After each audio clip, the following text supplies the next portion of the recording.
and you have a quorum, you can, or if you want to wait, you can do that as well. And then until he's here, you could just appoint one of you to be the chair.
Okay, we'll call the meeting to order.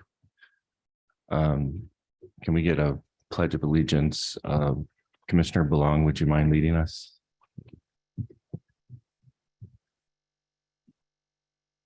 Pledge allegiance to the flag of the United States of America, and to the republic for which it stands, one nation, under God, indivisible, with liberty and justice for all.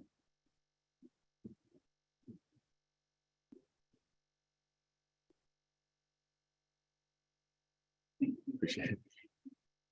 You have two colors now.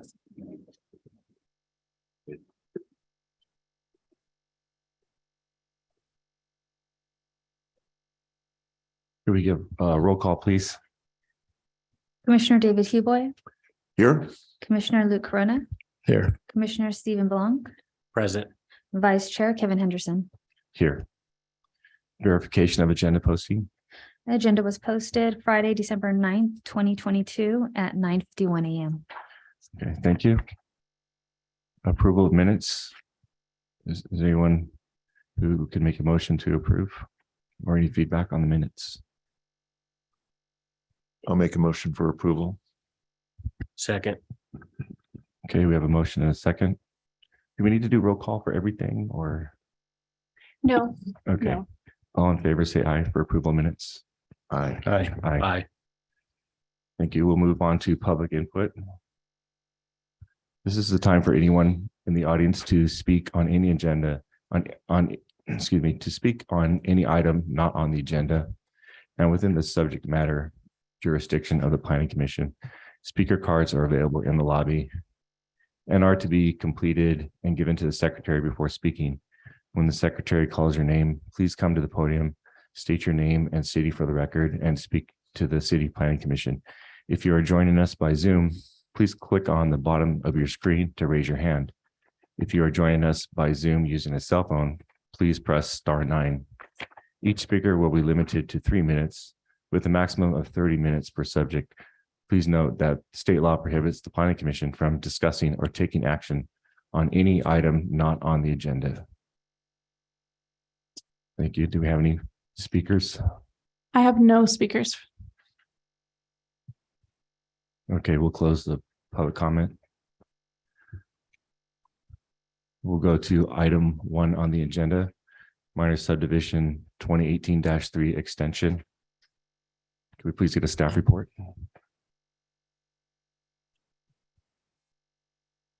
Adriana. Minor subdivision 2018-3 extension. We're bringing it back to you post CEQA initial study. Just a little background and reminder, this one is located in the downtown mixed use zone. It is a subdivision to 3 parcels. Oh, sorry, originally approved back in 2018, September 27, 2018. So the lots themselves are not, they're not, the minimum lot size for this zone is 35 feet, and lots 1 and 2 are 21 and 24 feet respectively. Lot 3 actually meets that requirement. Contiguous lots are existing commercial on either side, and it is adjacent to an unnamed alley, which is 12 feet wide. The proposed project will not allow for future residential development, as it would not be compatible in the mixed use zone for a new single family residential. This is the parcel off of Hawkins. This is the alley that where the utility line was to be undergrounded, and condition 11 had been removed back in June. This is another angle of that alley. So the original approval was in 2018. It was set to expire in 2020. A letter of extension extended it to 2022. In June of 2022, the condition number 11 had been removed by Planning Commission. And in August 2025, staff brought the extension request and was extended 90 days in order for staff to conduct CEQA initial study due to the undergrounding of the pole being removed from the conditions. On November 17th, 2022, we brought it back to the commission and asked for additional time, which you granted. And now that that has been done, Kimley Horn completed their focused traffic circulation analysis. What they found was that the average alley widths in the United States exceeded 20 feet. The smallest one they were able to find was 15 feet, and that was in Idaho. Across the board, they were all required a 4 feet lateral offset from the curb. The alley, Hawkins Alley, or well, that's what we call it, the unnamed alley, spans 12 feet. If the pole remains in place, the alley is reduced to 9.4 feet. The U.S. Department of Transportation Federal Highway Administration requires a 4 feet safety clearance for the utility pole from the edge of the right-of-way or the curb face. The CEQA initial study identified significant safety impacts that must be mitigated to less than significant level, or an environmental impact report must be prepared. The finalization of the CEQA initial study is pending Planning Commission direction. So your direction will determine which the finalization of the CEQA initial study.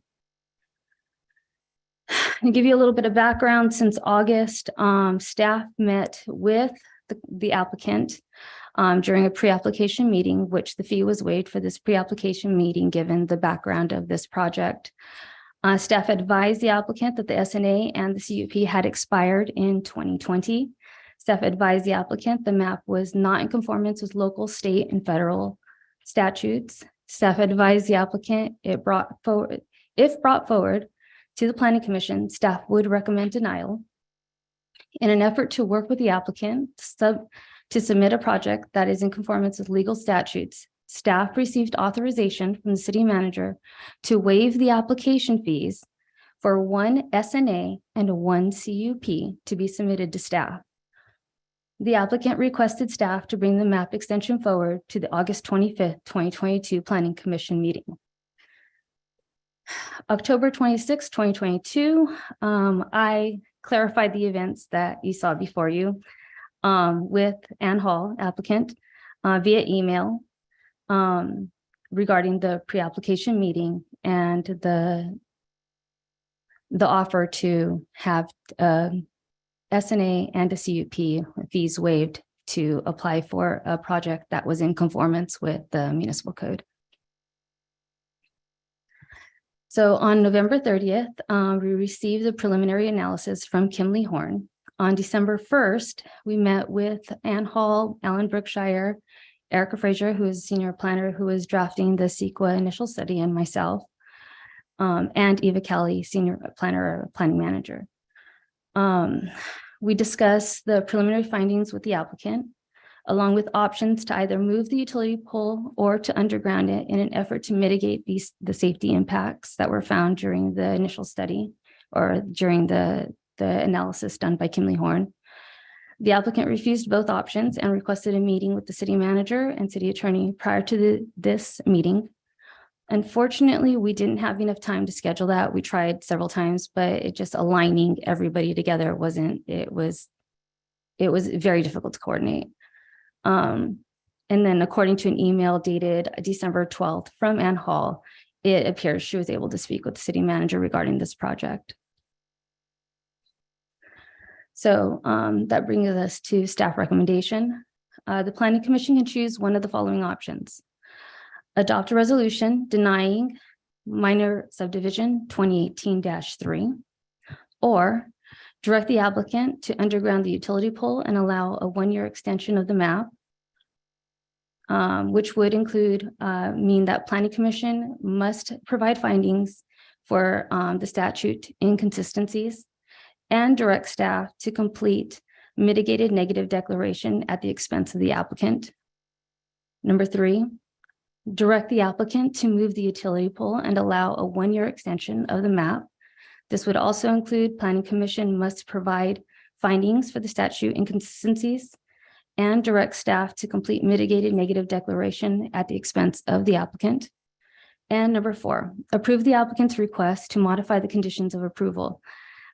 This would mean that the Planning Commission must provide findings for statute inconsistencies and direct staff to bring the item to City Council for approval of proceeding with an environmental impact report at the expense of the applicant. Staff recommends the Planning Commission select option 1 for this item. Do you have any questions? Any questions for staff?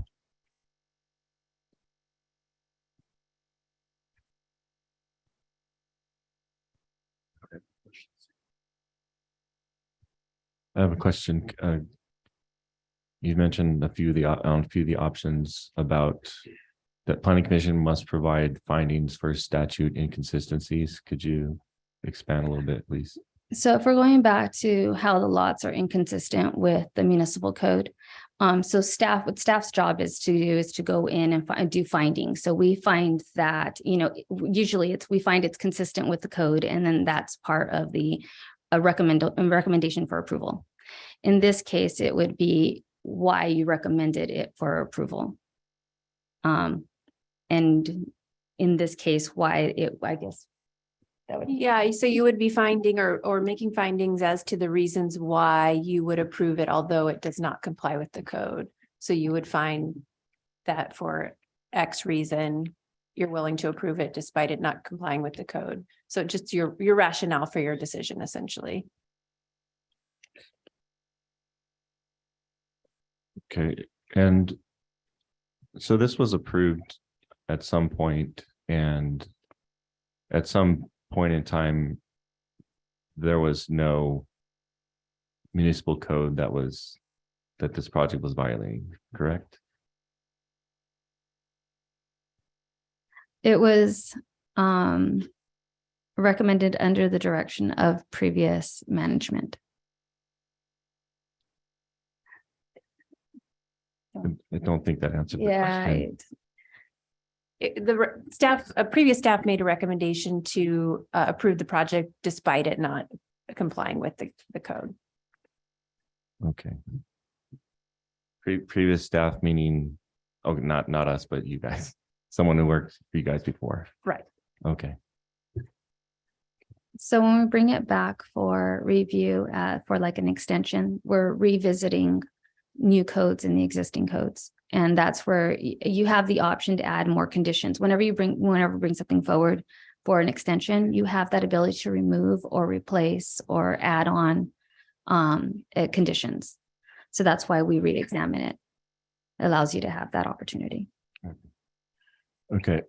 And when you say that we, as a planning commission, we need to provide the findings, is that something that we're expected to do live in a meeting like this, or would it be something that we would do in a special meeting, or could you expand on that?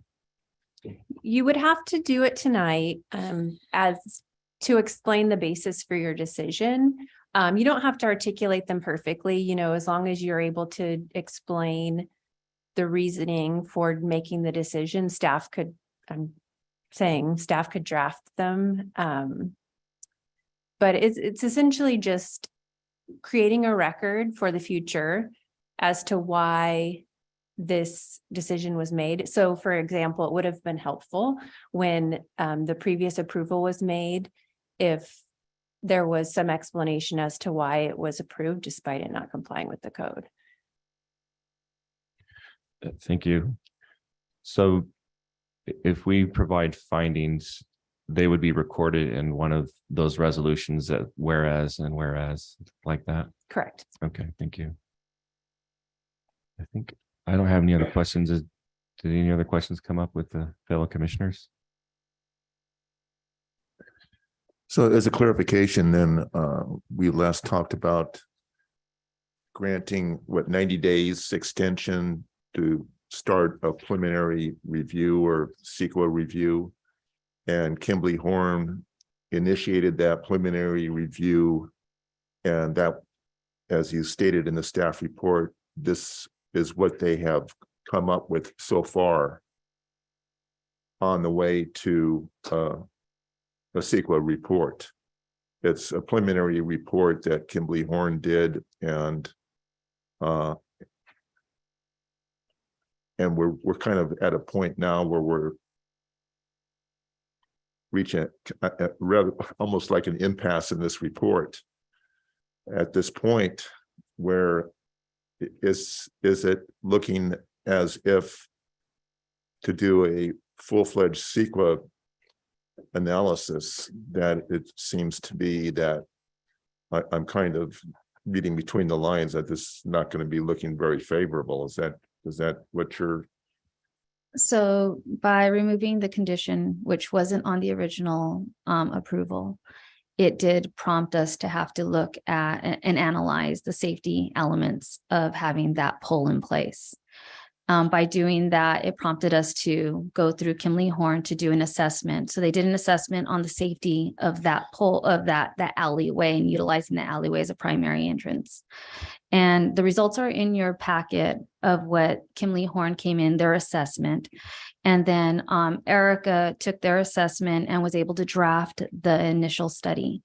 And so that initial study basically takes everything into consideration, and it's a determination that, you have to either mitigate these safety concerns, or you have to go full-fledged EIR, and which is a whole other process. Back in the original, and when this application first came before this board, it was not, of course, we know now that we have a violation of the zoning ordinance, the allowable use for detached homes in a mixed use zone. That was not brought up initially, but I think it's always been an issue with this utility pole. Has always been an issue from the very beginning. Is that correct? Yeah, and technically speaking, this is an extension just for the map. So their site and architectural and their conditional use permit had expired back in 2020. So if they wanted to come back with their original plan, they would have to resubmit their site and architectural and their conditional use permit. Mhm. So right now it's just the map, just the subdivision. And I mean, technically they can come in and do commercial if they wanted to, but Mhm. so what you're approving is the map and any of the concerns that had came up with the map itself. I see. So when we're looking at the map, but not necessarily the SNA, the single family Exactly. detached, right? Yeah, which Okay. are no longer valid. They have to resubmit for I it. And then see. those would come back for you, back to you for review and for approval. So if they would resubmit for going back, since they've expired, then they would have to, now we know, they would have to follow the current Yeah, current staff would evaluate it zoning based on, designation for the mixed use zone. yeah, staff So would evaluate it. they wouldn't be able to come back and then apply for single family detached on this project. Technically, their ability to apply isn't held back. What it is staff would evaluate whatever their application is, and staff would make a recommendation to the planning commission based on whether or not it was in conformance with the municipal code, Mhm. which, yeah. So,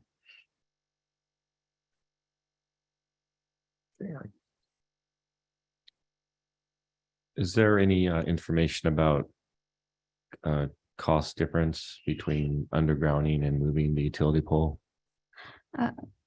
not that I'm aware of. I believe we had that conversation with the applicant and asked if they had any idea, and I don't think they had even an estimate on what it was to underground it, but from what they said, it was a significant cost to underground it.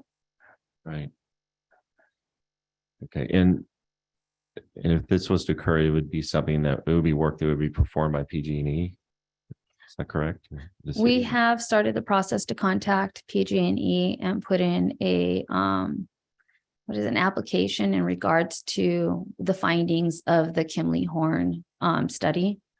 And so I don't know if Erica, did we submit already? So PG&E directed us and the applicant to submit to them for the relocation of the pole, but we need direction from tonight and an agreement with the property owner to start that process. But PG&E is aware of the issue and they seemed willing to work with everyone to get it moved. No costs were discussed with them, but that was the first step. We reached out on behalf of the applicant to see, what can we do to help them out? And PG&E seemed willing to work with everyone involved to get it moved out of the alley. Okay, so I mean, could it potentially be that PG&E takes care of the costs to move? It's hard to say with PG&E. They didn't say no, so that's important. They could have told us no, it's your problem, or we have no interest in moving this pole, but they seemed willing to work with everyone. So that's a good first step. Okay, thank you. Was there any reason why the applicant refused to move the pole or go with underground? Did they state why? They indicated to us in the meeting that we had with them that the cost would be pretty similar. And as Adriana mentioned, that they're extensive probably costs. But we don't have a number. I think that our engineering team said that it should be less money, especially in this particular case, because undergrounding would require going into several different properties in their backyards, but I can't say for certain that they are not the same cost or different.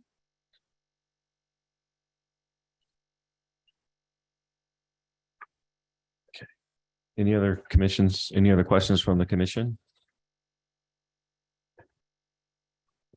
Okay, I think we'll move ahead to public comment at 6:30. Okay. Do we have any speakers? Yes, the first speaker will be Ann Hall.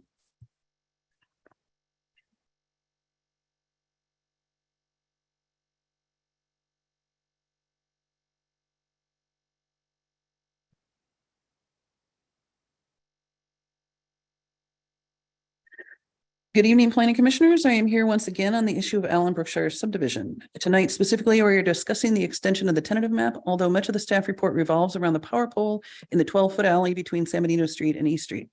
The staff has gone to great lengths at the applicant's expense to prove that the pole must go away in some fashion.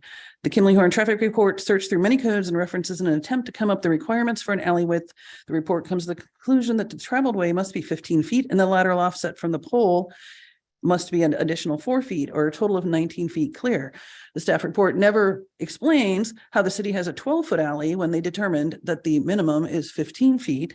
And now that they have set the criteria, will the city fix all the other alleys in town? The alley behind my house does not have 19 feet clear to a pole, or does this only being applied to my client's project, which is what it appears to be. However, the issue of the pole is a bit of a red herring.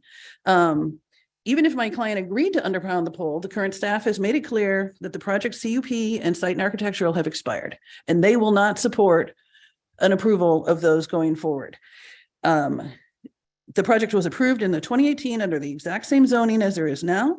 Two similar projects were approved and built in 2016 and 2017, one of them a block away from this project.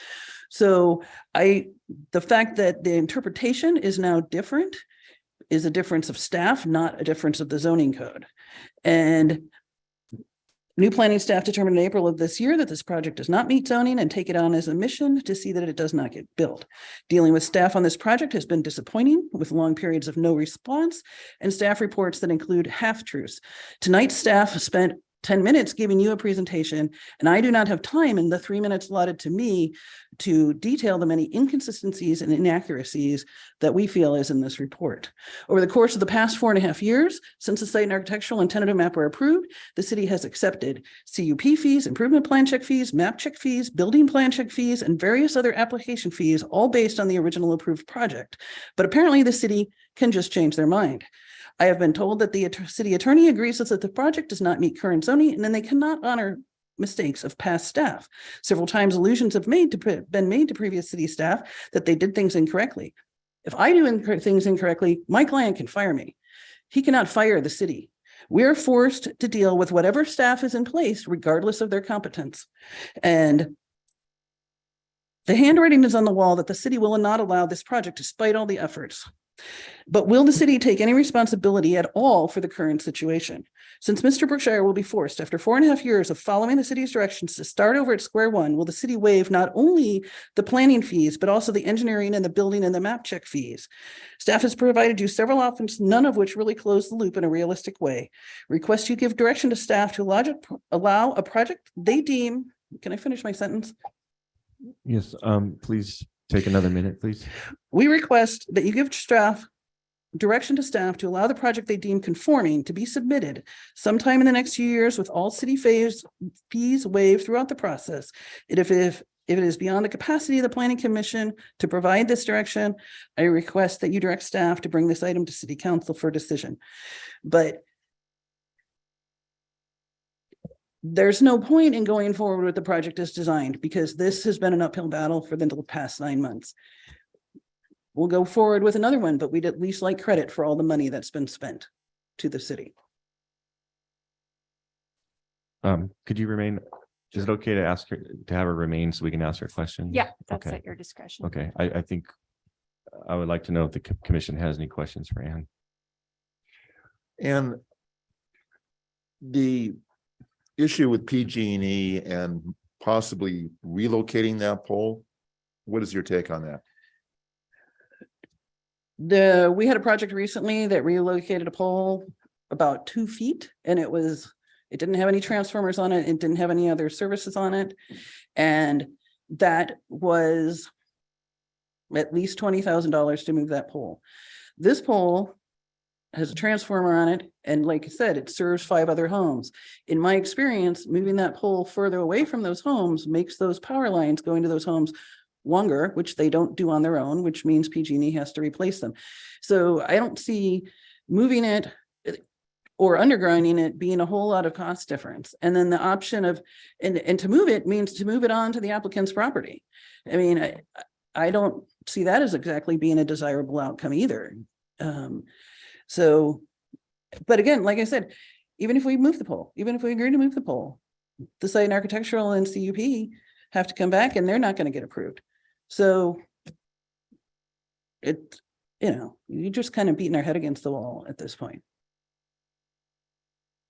Is that alley still closed off next to 7-Eleven? No, it is, as of October, it was opened. Okay. Go ahead. Okay. All right, further questions. Thank you, Ann. Okay. Any discussion from the commission? We do have another speaker, I apologize. Alan Brookshire. Okay. Pull up the alley and sure the alley and you know, the front house too, 927 San Benito Street. This one or this one? Well, since the alley's been cleared now, you know, 927 San Benito Street, their only off-street parking is a garage that the only way they can access it is via that alley. So, you know, they're fighting me tooth and nail on this project because of this pole there, and it's become a health and safety issue. But the only avenue for the front house is the same as would be my back project, the back part of my project, when they would travel down East Street, right? Do you understand what I'm saying? So the people in 927 San Benito Street, when they pull into their garage, they back out of their garage, they go down that alley east towards East Street, and they have to go by that pole still. So if you're calling that a health and safety issue, you opened up the alley, and it's going to be like that forever unless that pole gets moved. How are you going to move that onto my property? Is there an explanation why it's a health and safety issue for my project, but not 927 San Benito Street? Who do I ask that question to? I can address planners, or who do I address? At this meeting, you address the commission. Okay, I would like to know why that pole is a health and safety issue for my project, but not for 927 San Benito Street. Also, this issue was approved back in 2018. Talked about people that were, you know, Eva was involved in that. And when we had this Zoom meeting a couple of weeks ago about this issue, and they brought up these things, these options for me to move that would, you know, available to me to move the pole. None of them are viable options. They all involve me throwing a bunch more money at the project. But I would like to move forward. I'm not sure that it's ever going to get done. Obviously, the planning department doesn't want me to do this project. I was hoping that you guys could direct them somehow, some way, where I can move forward. Do you understand if I put a different building on that project? Say I would go back to square one. I put a different building on that project. That pole's still there, right? The pole's still there, and it's still a health and safety issue for 927 San Benito Street, correct?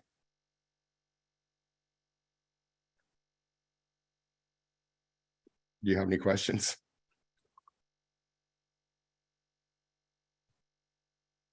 Well, regardless of what you propose on your project, that is correct, that pole is going to be an issue regardless.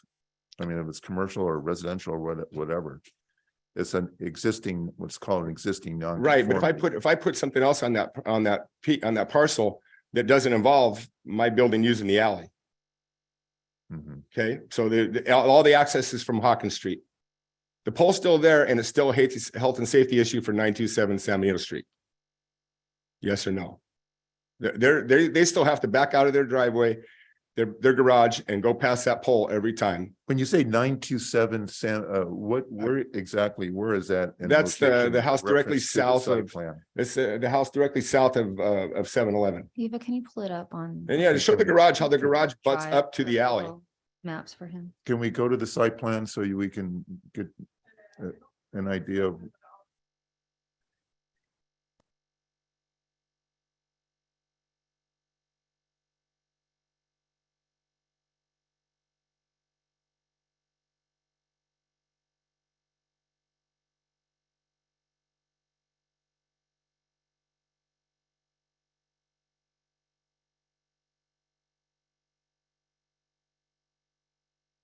That's 927 San Benito Street. The alley is closed at that point. I mean, they made it their driveway. So you go farther down east, down that driveway, Uh-huh. and their garage butts up to the alley. You follow me? Here's the alley, it butts up to it. So their only off-street parking is they drive east down the alley, pull into their garage. And then when they want to leave, they back out of their garage, and it's a one-way alley. They have to go east down the one-way alley, and they have to go by that pole, the health and safety issue pole. And it's okay for them to continue to do this, but not for my project. Is that correct?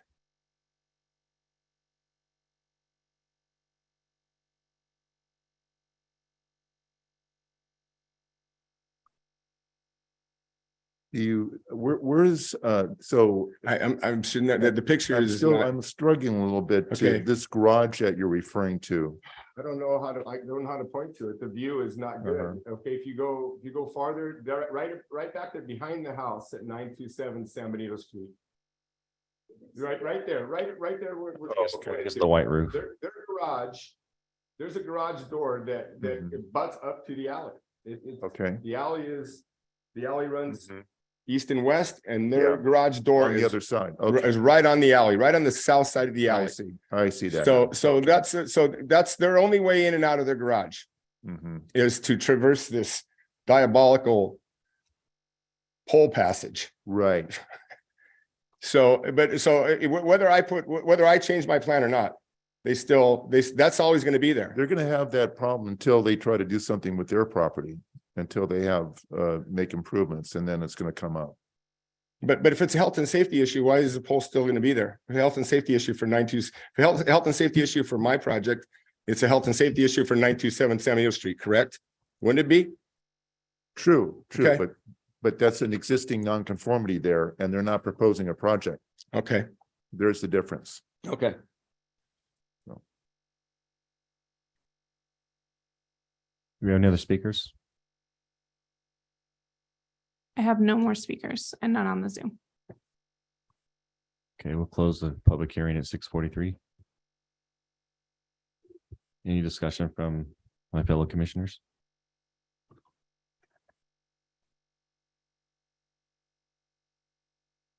Well, it's unfortunate that I feel for the applicant. He's gone through a lot of expense on this project, and mistakes were made, and I'll share the blame. I mean, I was on the planning commission when we approved this a long time ago. And it was not brought out that single family detached is not a allowable option in the mixed use zone. Wish that was brought up at that time. It's not saying that they can't do a project. It would have to be a different type of project without having access from that alley. It's possible that they could do something, but the way this is proceeding is almost to the point where they're gonna have to change directions, because even getting more expensive. And the outcome is not looking very promising for the applicant.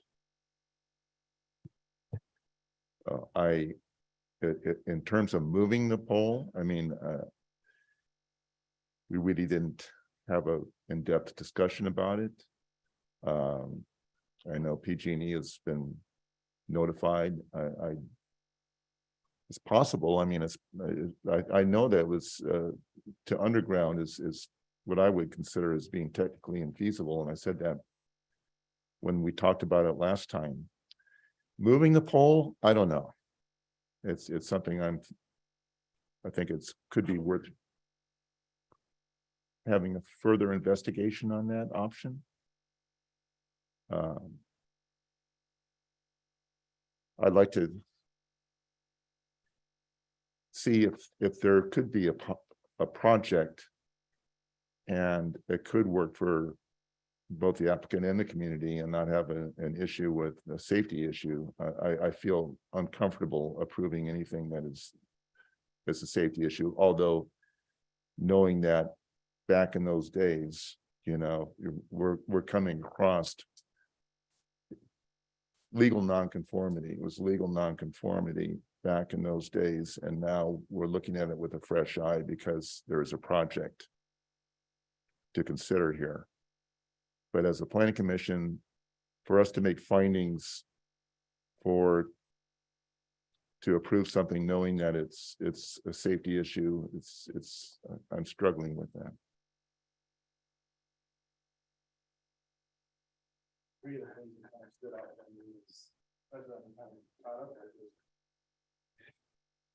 First, it was already approved in 2008.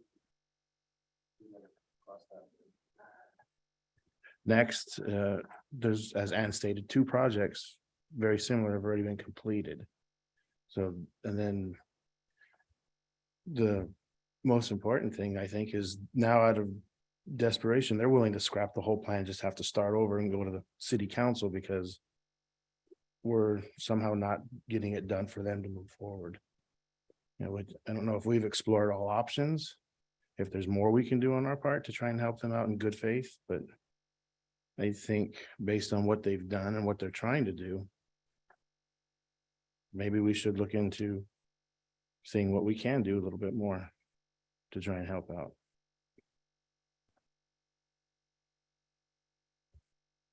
Like I said, the being previously approved, I don't want to make a habit of going against previous commissions, fearing that maybe later on when I'm no longer here, someone else is gonna dissect something I put together and then change it. So I want to make sure I set a good standard.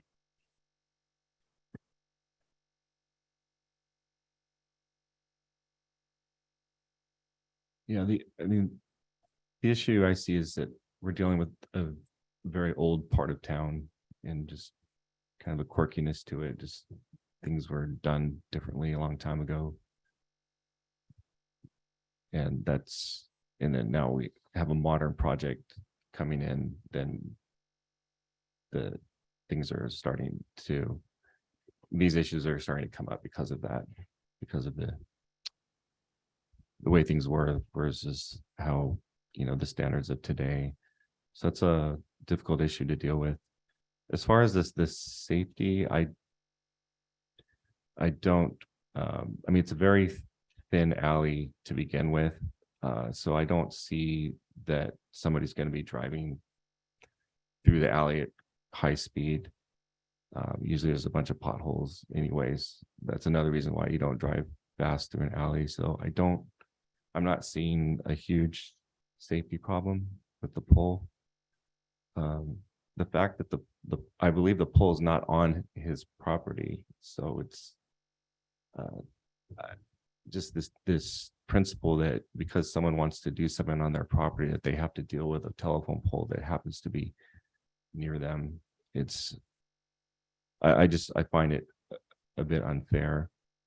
I would really like to see if PG&E can at least at least deal with the pole issue. I know there's other issues with the project, but I would really like to see if there be a way that PG can deal with that issue.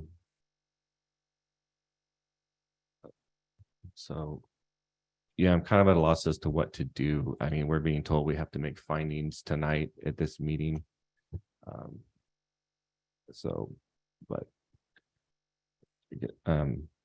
we need to come up with a strategy how we're going to move forward here. So, Well, for tonight's meeting, would previous commission already approving it be grounds for the findings that we need?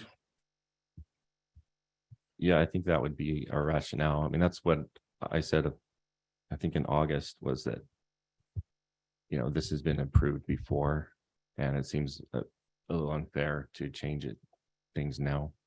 So I guess that would be a rationale.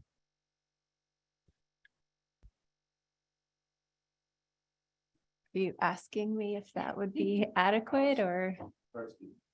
Okay.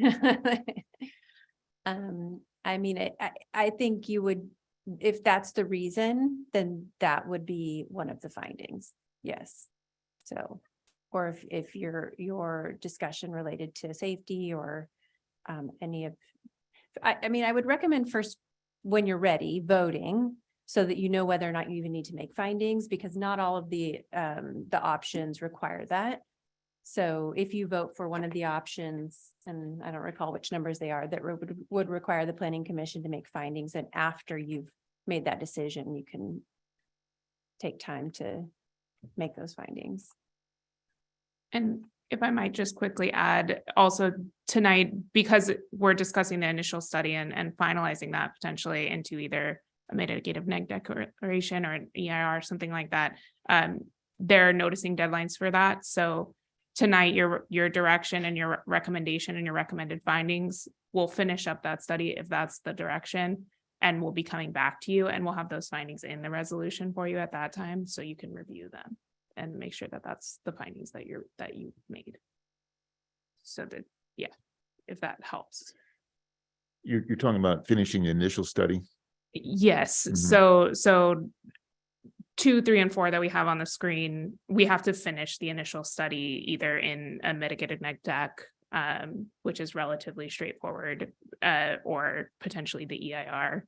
And that'll have to be properly publicly noticed for the CEQA period, and we'll be coming back to you. And the findings you give us tonight and the direction on the findings, we'll bring that back to you with that finalized CEQA document for your review, if that is what's directed tonight.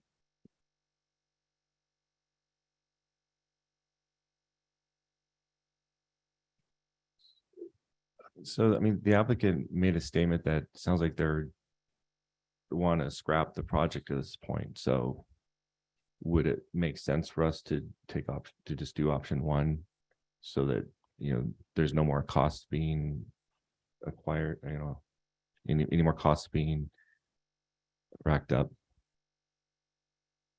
Does that make sense?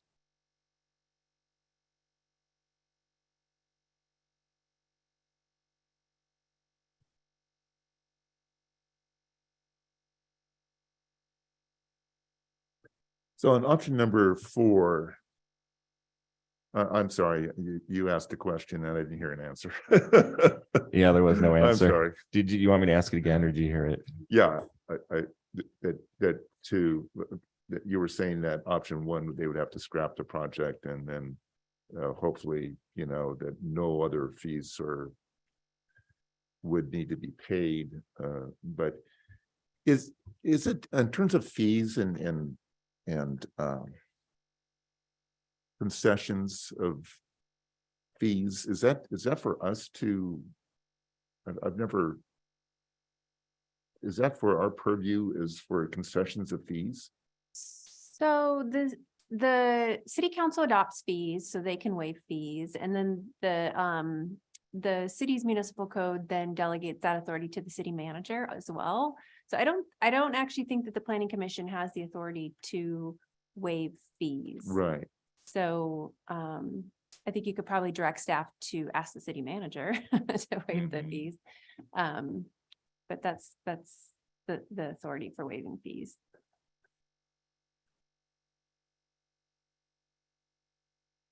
So if I could get some clarification on option number 4. Approve the applicant's request to modify the conditions of approval. Planning commission must provide findings for statute inconsistencies. Okay. Direct staff to bring item city council for approval of proceeding with environmental impact report at the expense of the applicant.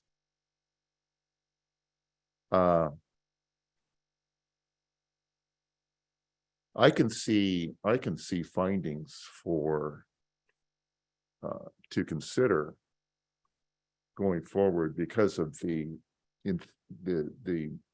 both issues, although I'm going to take a step back on that. Actually, I talked about the commission, the chairperson Henderson also noted that in that area, there's going to be, you find a lot of inconsistencies with the municipal code based on the age of these of the infrastructure and the structures in that area. It's pretty commonplace.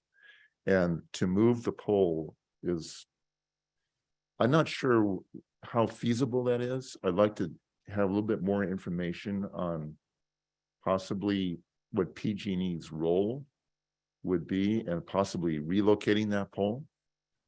I know that to underground it to 6 different properties is, to me, almost is an impossible task. I don't see how that can be possibly done, but when we're talking about this tonight, to actually relocate the pole, I'd like to have a little bit more information about that and see what, if we can get PG&E to weigh in on what the feasibility of that option might be.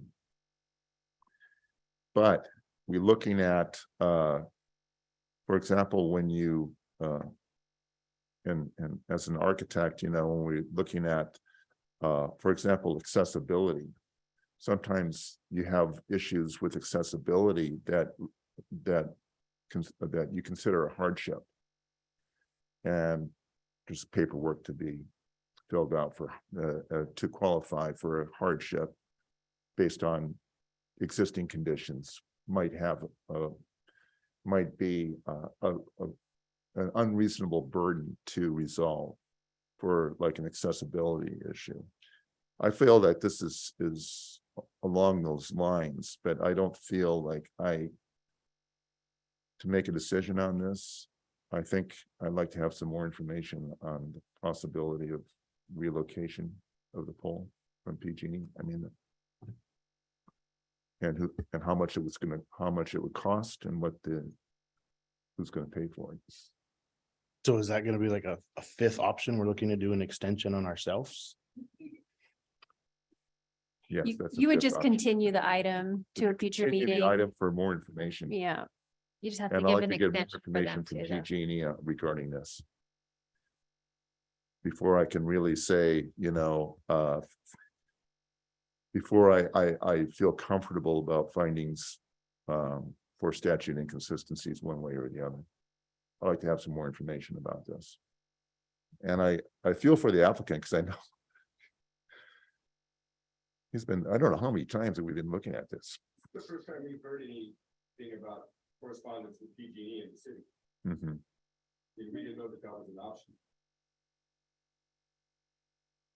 I'm curious if, again, what PG&E's input would be on this.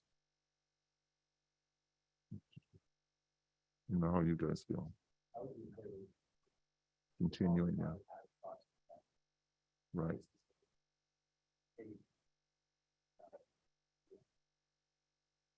I feel we should all, because mistakes were made from previous planning staff, planning commissions.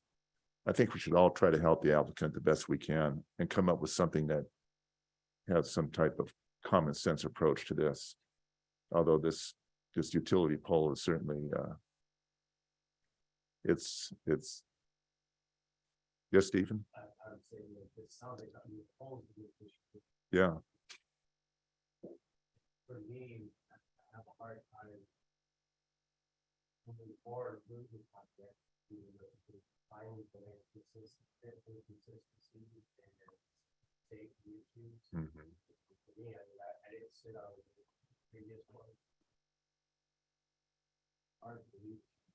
Commissioner Belong, if I could ask to turn on the microphone. It's you. hard for me to approve the project with those findings in place. And I do feel for the applicant as well.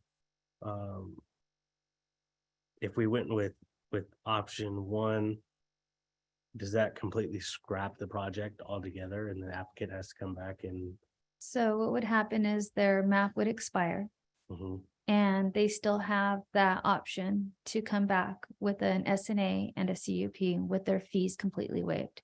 So staff will work with them on bringing a project forward that is actually in conformance with local, state, and federal statutes and bring that forward to you guys without the map. So it'd be one lot.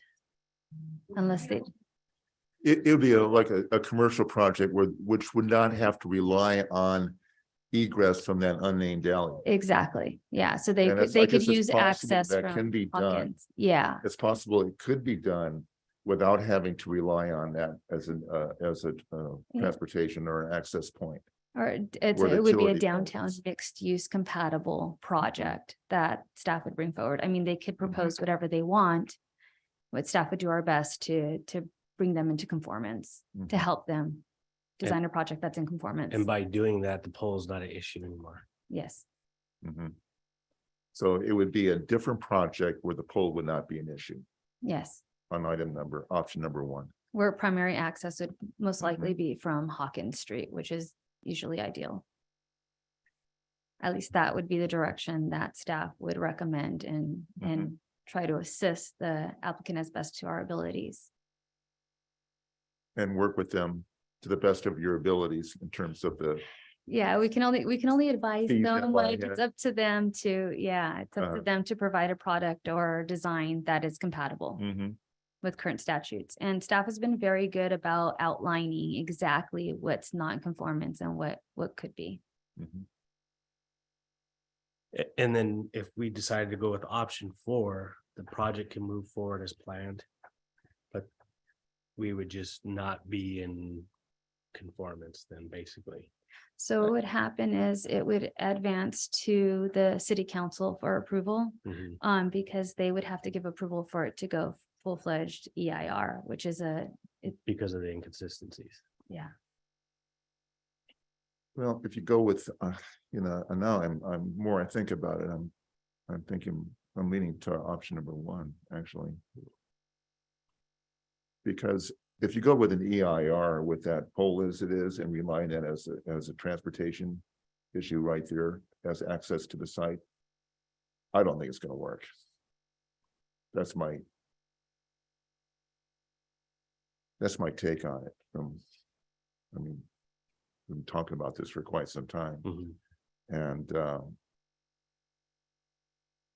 And I mean, you got 12 feet, you got a utility pole and you got transportation there. I mean, if we approve something, there's gonna be might be a problem, regardless if it's a nonconformity issue, because it's been there for a long time. Still, we have to take responsibility and do what's right. So I think in that respect, I'm looking at option number one. And that's kind of why I was struggling with 4 as well. Yes. I mean, I mean, that's just a lot of time to do an environmental impact report, knowing there's gonna be issues with that utility pole. I don't think that's really gonna work very well for the applicant. I think it's time that we consider a different project that doesn't rely on that. Maybe mixed use or commercial project that you don't need to have that as an access point, site access. You've already got the other side.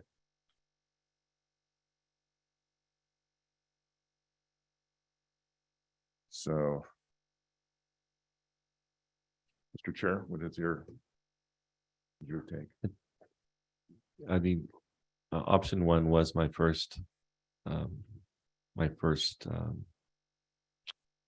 thoughts, I guess.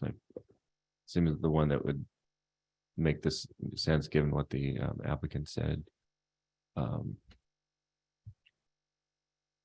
So is there any further discussion on this?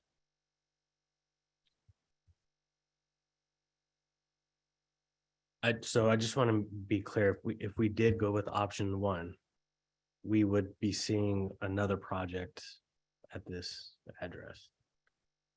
The applicant would have the Potentially. option, the applicant would have the option to bring forward a site and architectural and a conditional use permit application project to you at no cost to them.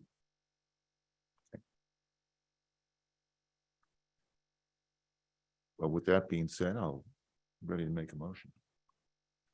Okay, go ahead.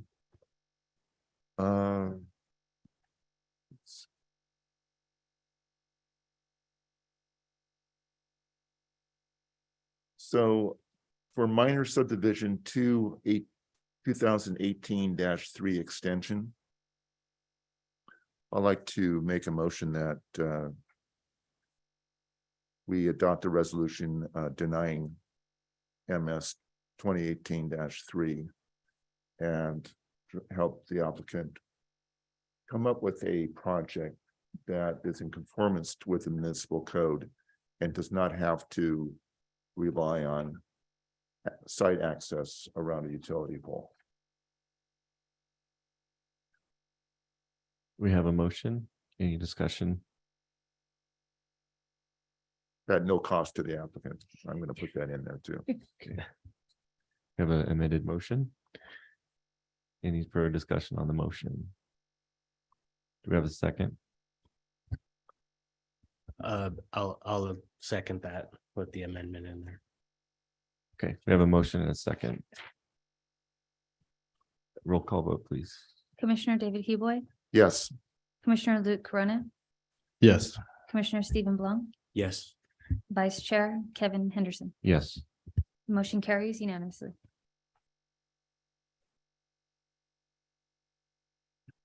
Okay, thank you. We'll move on to item 2. Minor subdivision 2018-6, site and architectural review 2018-23 extension. Staff report, please.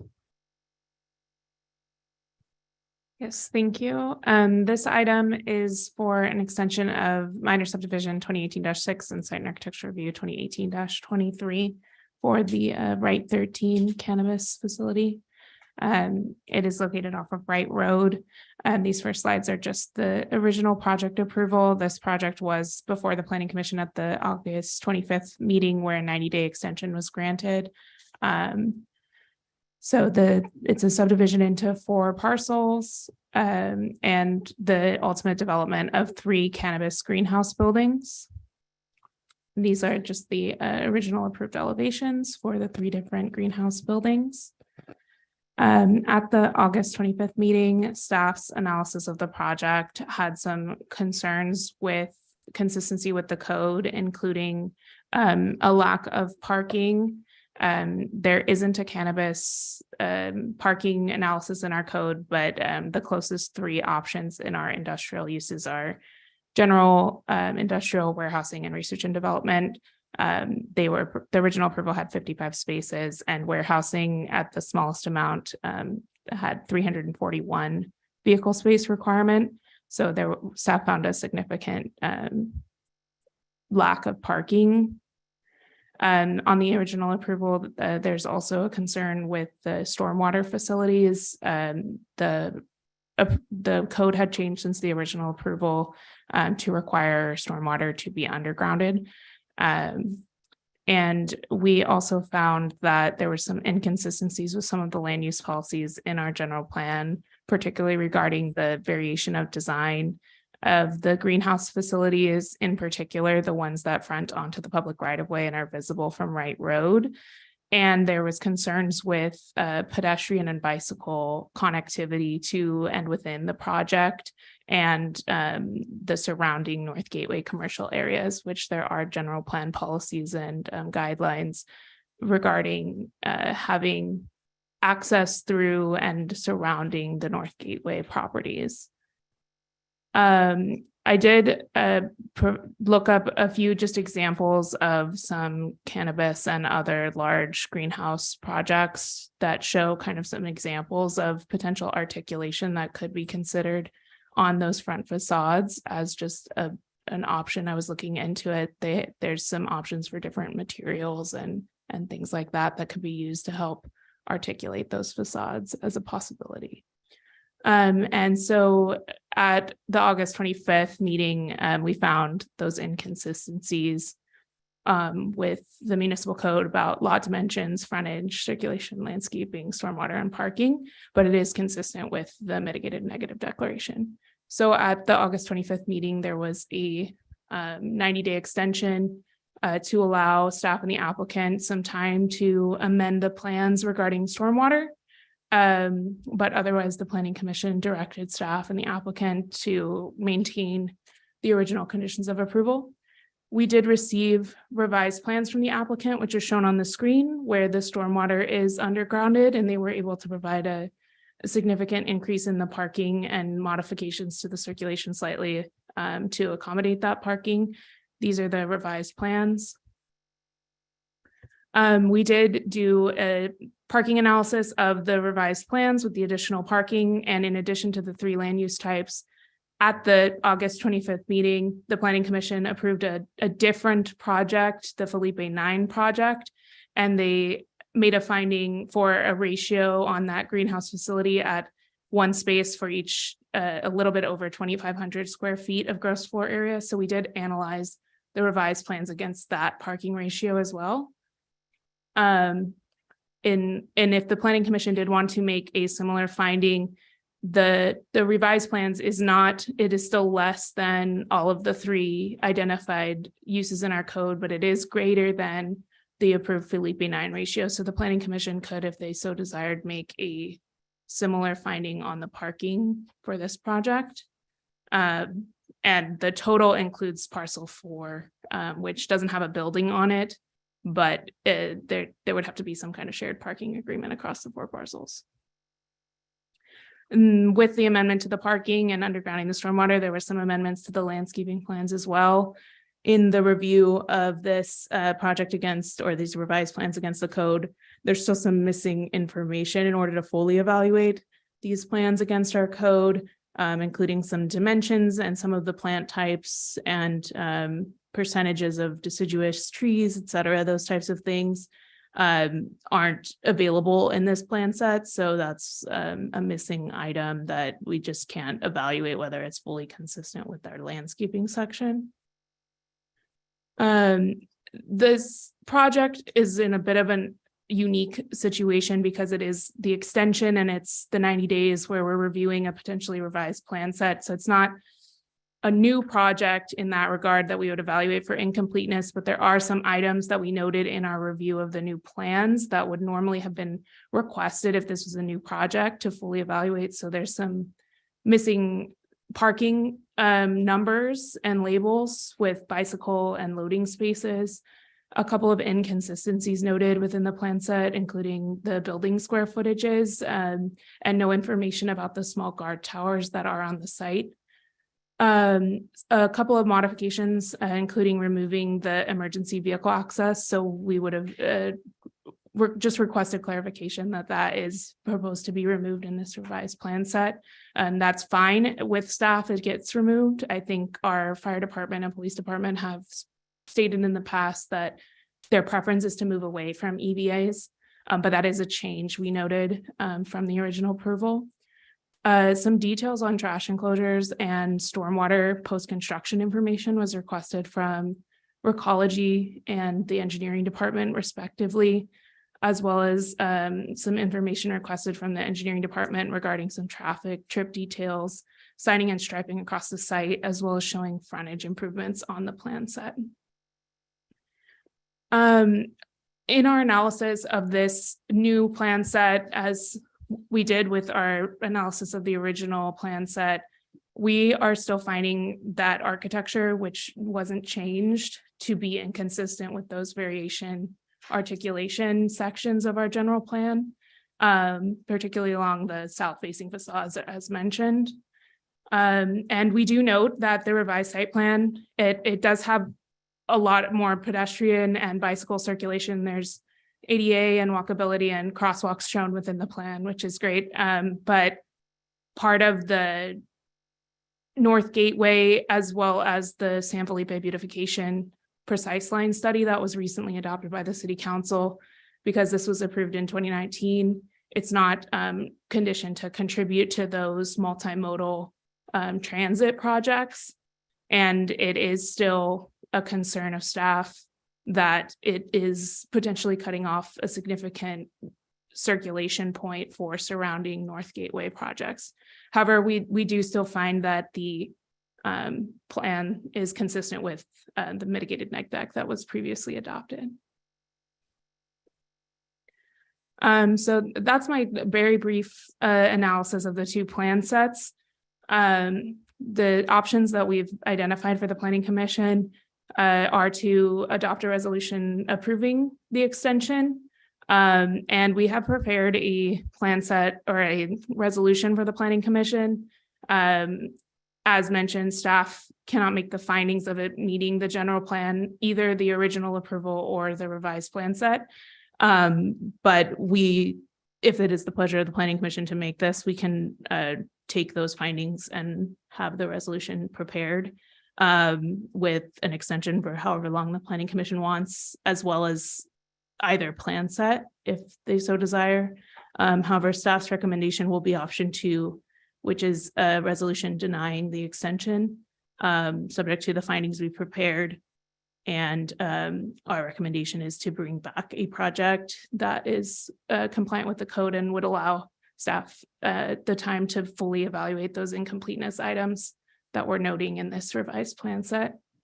And then the planning commission, of course, has the option to continue or give us direction for clarification or anything. But I did note that the 90-day extension granted by the planning commission will expire on December 26th.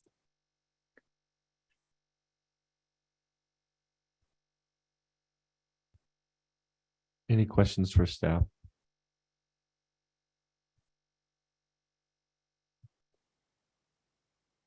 I guess in summary, then we focused on this project was initially approved or had a conditions of approval that we stipulated that would remain without further conditions of approval. And primarily the issue was undergrounding the stormwater, which the applicant has complied with.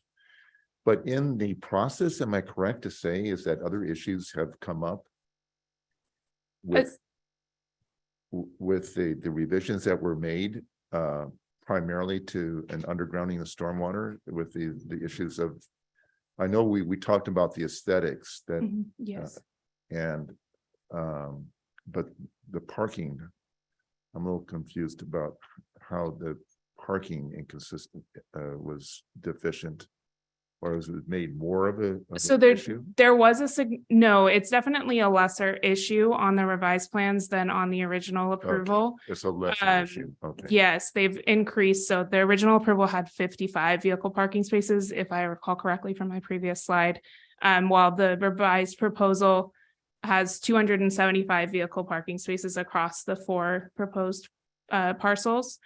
But as you can see, that's still less than the 852, 340, or 1,023 that are identified in our parking uses table in our code, which there is a section of our code that for a use not identified, the director is, and in this case, the planning commission is intended to use these as a guide for that.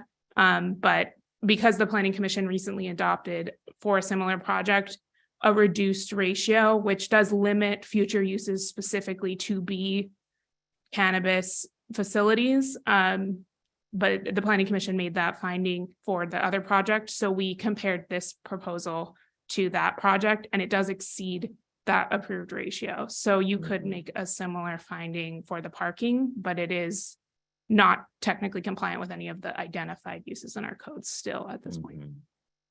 Do you think that in the future, when we look at the parking requirements, that we're going to have new categories? Yes, I would like to do a full analysis of our parking, for a formal parking study as well to justify our numbers and to significantly increase all of the uses that we have in not only our parking use table, but our other use tables, and make sure that anything identified in a use table in the code is also identified in the parking use table. Okay, thank you.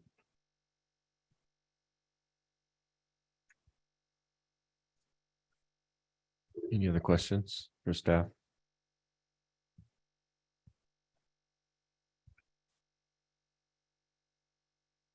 So I have a question regarding the parking. So the facility, has the applicant stated, I mean, how much parking they actually need? Is this going to be a retail facility? Is it going to be just a work site? Is it going to be? And how, I mean, if it's just a work site or a research center, have they stated how many employees would be working there? I know that they have stated it. Let me see if it's in here. They have in their, which is part of the attachments, their letter that they provided to us with their resubmittal for their parking evaluation. They stated that in a survey of operating facilities of this size, the maximum number of employees per shift would be 64 per each parcel. And using these staffing numbers, the total parking spaces required for 3 buildings would be 192, and they're proposing 255. So they have stated that this is sufficient for the number of employees that they are expecting at this site, which was similar to part of the findings that the Planning Commission made for the Felipe 9 project as well. It is a limitation on the use, but an acknowledgement that the proposed use, this is a sufficient amount of parking. And to also carry on what Steve was saying, it's not a retail, it's just manufacturing, right? Yes, it is just a cannabis There's no cultivation retail component here. facility. Okay.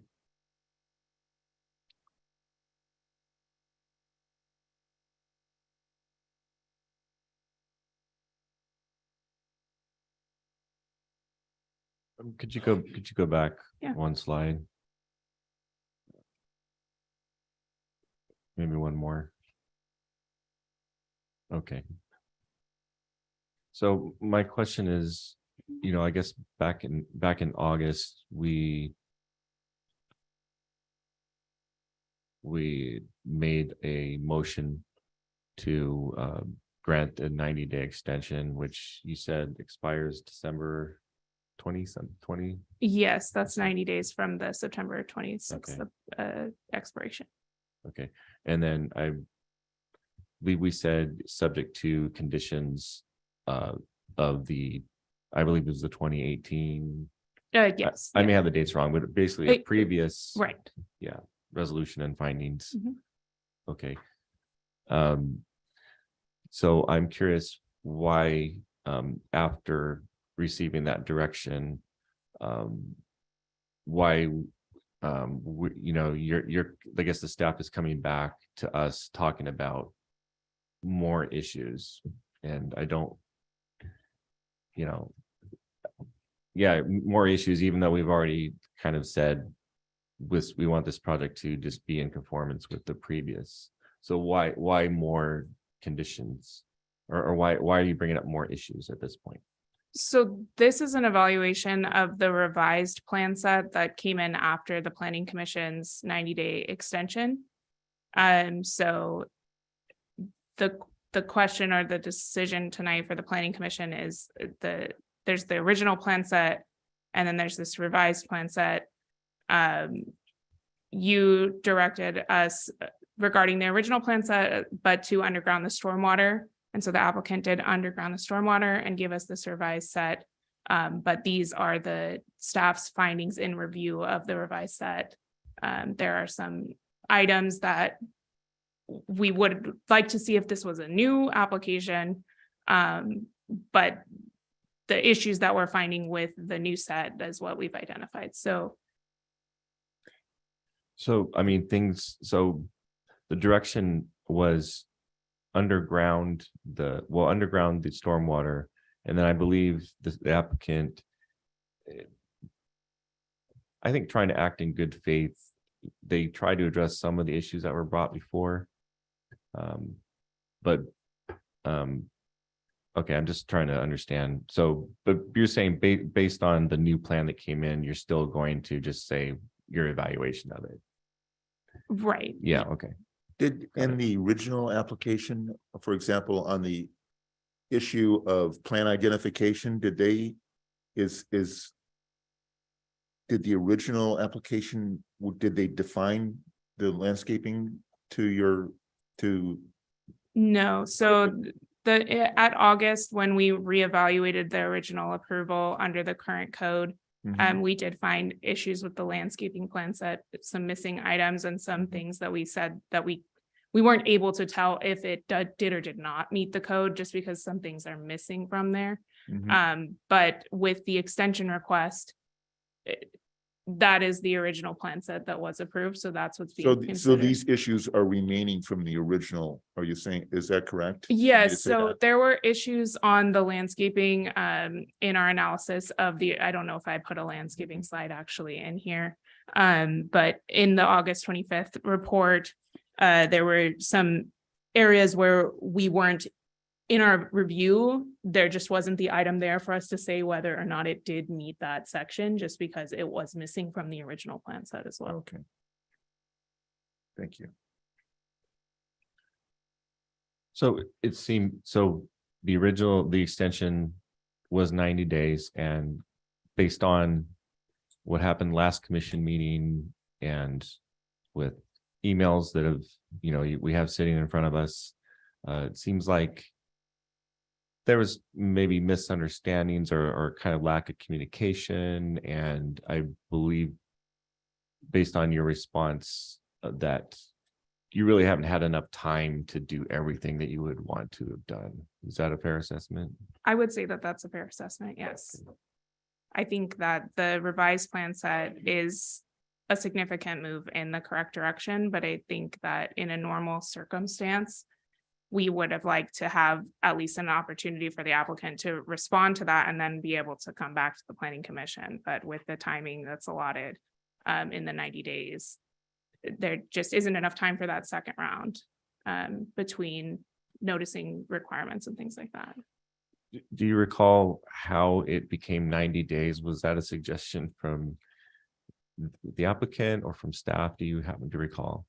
Yes, I do. So the 90 days came from staff, and we had a resolution that was attached to that 90 days, which stated findings for the planning commission of the findings that staff had found for the project, as well as a finding that the item was going to expire and there wasn't enough time, so that the planning commission was adopting this resolution, and it had, I believe, 6 conditions. Standard, the first one stated that it was a 90-day extension, which went till December 26th, and the purpose of it was specifically to amend the plan set. And there was also a condition that the applicant would return plans by, I believe, a September deadline, to allow staff the time to get that accomplished by the December 26th meeting. So the 90 days was a recommendation of staff, but there were contingencies within that resolution to allow staff to operate within those 90 days. Okay. So, so then the 90 days that the applicant did comply with the 90 days to the extent of making the revisions with this regarding the stormwater. But in the process of that 90 days, there was still, does the 90 days include time for the applicant to respond to these further items, or when does the 90-day expire? So what staff had been intending to work with the applicant was that we had been talking with the applicant previously, and so they had said they were working on the stormwater. We had had several meetings with them and with their engineering team and our engineering team as well regarding the stormwater. So there was it was either 3 or 4 week turnaround for them, and then that allowed staff, which put us into September for that resubmittal. And then that would have allowed staff our typical 3 or 4 week review. We do a route to our development review committee. It was a limited route, but it went to engineering, fire, Recology San Benito, and probably police and cannabis affairs. So it went through a DRC after they made the revisions with Yes. with the stormwater. And when did the DRC meeting occur within the 90 days? So we didn't have our meeting. It was just routed with our electronic route, and we give the DRC 2 weeks. The reason that the DRC meetings, we have a monthly DRC meeting, but we've been working on routing on a rotational basis, because having a monthly DRC meeting for a new project, we have an incompleteness deadline. And the monthly DRC doesn't allow necessarily that meeting to occur within that 30 days. So we are doing we try to route to the DRC within 2 business days of receiving, and we give the DRC a full 2 weeks on a kind of rolling basis to review all the projects that are going in. And then when those comments come back to planning, it takes us about a week or two, which is typically within that 30-day timeframe that we have for new applications, to review and compile those comments and write our own comments. And then we get those back to the applicant. So that's our DRC process. But there were the timing of the November meeting. And there was obviously a request from the applicant to go on to that November meeting.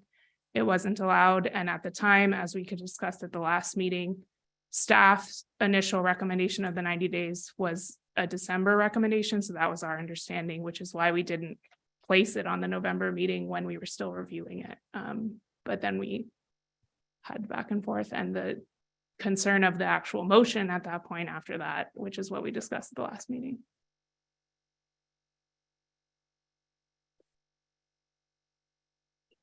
Any further questions?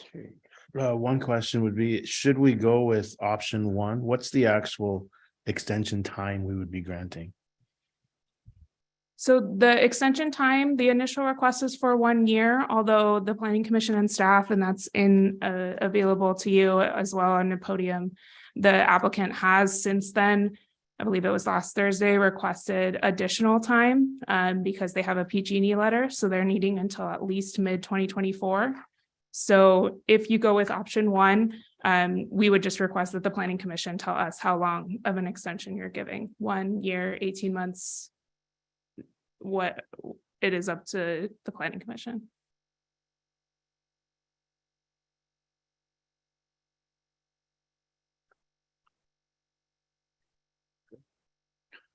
Okay, I think we're ready for the public comment. We'll open at 7:32.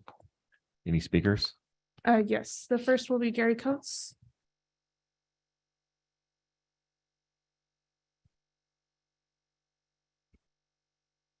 Good evening, Vice Chair Henderson, members of the commission. Gary Coates here on behalf of Right 13 LLC. I appreciate, thank you, Eva, for the detailed description. There's a lot of things that are in there, a lot of stuff that has come through, I know, for you. I want to recap a few things. One of those is, as you know, we've had two times this project has come before the commission for action. Those two times, both times were found consistent with the general plan. The architecture was discussed previously because of the uniqueness of a greenhouse affair, a building, and the requirements. It was found that the architecture as presented was acceptable because this is not a standard industrial building where you can start to revise elevations, articulation. These are large grow areas, which you cannot do that. It just does not financially work in the process. So the commission itself, I think, at the last meeting recognized that and felt that the architecture was acceptable as submitted. We did submit on the 10th of October, we did submit landscape plans which show the kinds of trees, the number of trees, and names of trees that were on. It's in page L1.1. So that was submitted at that time. There was also discussion when we had our first approval and then extension approval, that the findings were that the project was consistent with the general plan, and that, as an example, under circulation, bicycle, pedestrian, this area is required under your bicycle plan to stripe the street out in the front of the project for bicycle access and use, which we will do as part of our improvement plans when we build the project. The sidewalk area that was out there, it was questioned as to whether or not it would be installed at the time, whether it would be deferred, only because it connects to nothing. The closest sidewalk is over a quarter mile away, and that's in front of the Ford dealership way down the road. So there are no pedestrian access points, nor are there any bus routes that come to this specific area down here. But we still agreed that we would look at trying to put in some kind of an access up to San Felipe from the project if that was deemed appropriate. At your last meeting, the commission also stated that you wanted to have, there were several areas. One of them was the underground storm drainage system, which we did do, and we complied with that and agreed. Remember, Mr. Orozco in that evening said yes, that we would install that and we would do that. And that has been done. Second thing was to remove the fences so that there was circulation for fire protection, police protection, and free movement of ADA requirements across the site. We did that as well. Third thing that was requested had to do with the parking, and I think staff's gone into that in detail. We actually are over parked to what is used for the standard of business that we're proposing, and that's based upon actual uses that we've gone out and surveyed. And also the owners of the Right 13 LLC have other facilities that they're operating, so they know exactly how many people are on shifts and what occurs. So we've done that. So that has been in there. So I think to look at the consistency, I would disagree with staff that I believe the project is consistent. The general plan, policies and goals, it has adhered to those in its own unique way in the sense of the use being a greenhouse type use. And twice before it was found to be consistent with that. So I don't see any reason why it would not be consistent at this point. We're not requesting a new project. We're requesting an extension of an existing approved project. As to being considered incomplete, you honestly can't consider an extension process as incomplete when it's just approving the project that was already found complete and approved. So if I may wrap up, Mr. Chair. 30 seconds, please. Yeah, that's fine. Thank you. So our recommendation is, our request of you is that you approve the project for the extension. We can't continue it because we'd run out of our 90 days. So we would request that you do approve the resolution as staff has presented. Your findings would be to reaffirm the findings of the original extension and the original conditions of approval, which found it be consistent with the general plan and with your environmental document. I would be happy to answer any questions, Mr. Vice Chair. Any questions for Mr. Coates? Just one, it was brought up that you were thinking mid-2024. The mid-2024. Oh, and thank you for asking that. It was requested or asked by the commission as to how many years or how many months we would want. We would look to get 24 months, 2 years based upon the information from PG&E. And that is the reason for the extension, is that we cannot go through and process and build until we have power. And that's what PG&E is looking at providing for us.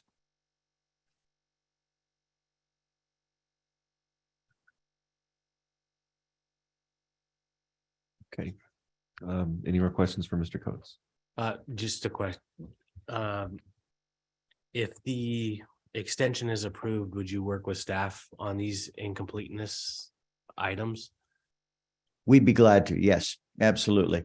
We'll be happy to work. We had a conversation today with Eva, and more than happy to work with staff to try to resolve any of those issues. We're in compliance with what is being required. We accept in the sense like architecture. We can't do that because of the kind of building it is. We can't articulate, move things in and out and things of that nature. But locating the loading areas, making sure landscaping is done right, those things, absolutely. We'd be more happy to work with them. Thank you. Yes, thank you. Sorry, could you repeat? You said loading areas, and what was the other thing? Loading landscaping. In Other words, ensuring that we have the proper planting. We do call them out. But if there's other varietals that are requested, we're happy to look at those and install those. That's not an issue for us. All right, thank you. Any other questions? Okay, next speaker, please. Thank you. Yes, the next speaker is going to be Patrick Orozco. Just give me 1 second. Okay, Patrick, you should be able to unmute. Can you hear me? Yes, we can now. Go ahead. Okay, fantastic. Would it be possible just in the sequencing to allow my colleague Matt Knorr to speak before me, and then I'll close if that's okay? If that's okay with the commission. That's okay. Okay. Thank you. All right. So the next speaker then will be Matt Knorr. All right. You should be able to unmute, Matt. Great. Thank you. Good evening, commissioners. I appreciate the opportunity. I'd first like to just start off by correcting some inconsistencies in what was presented tonight. When we came back and submitted our amended plans, we were submitted those on October 8th. And we repeatedly followed up with staff on multiple occasions on if there was any questions, issues, concerns, any additional clarification we could provide. at no time did staff provide any comments to us. In fact, it was not until we actually received this evening's Planning Commission staff report that we saw the DRC letter, which you will see in your packet is dated December 8th. That is literally 2 months, 60 days after we submitted an application. So for staff to sit here at this meeting tonight and outline a process that they say is only 30 days, where they issue our application or route our application 2 days, and then the DRC is in 14 days, and then another week for them to compile comments, is just a bunch of baloney. I mean, the sandbagging again that is occurring by staff to us on this project, and it's not just us. You heard it from the prior application and other applicants at the last 3 or 4 meetings that I participated in. It is just the lack of communication and processing things in a timely manner. And to provide a DRC letter through a final staff report, not even sending it to us directly, it's just unprofessional. In regards to a number of these items that are quote unquote incomplete, we take exception to that. The bicycle parking is provided. It is not an incomplete item. Loading spaces are provided on the site. It's not an incomplete item. The inconsistency with the building square footage, okay, 1,000 square feet plus or minus, maybe the civil engineer did not correct, but the square footages are generally there. Emergency access, vehicle access, that's not required. Fire department has a loop access around the entire site. The emergency vehicle access off an adjacent property it's just totally an extra item if we wanted to consider it. Trash enclosure details, trash enclosures provided on the site. They are there on the site. We provided the same level of detail on this submittal as the prior 2 submittals, which were found acceptable and were granted the extension and original project approval on.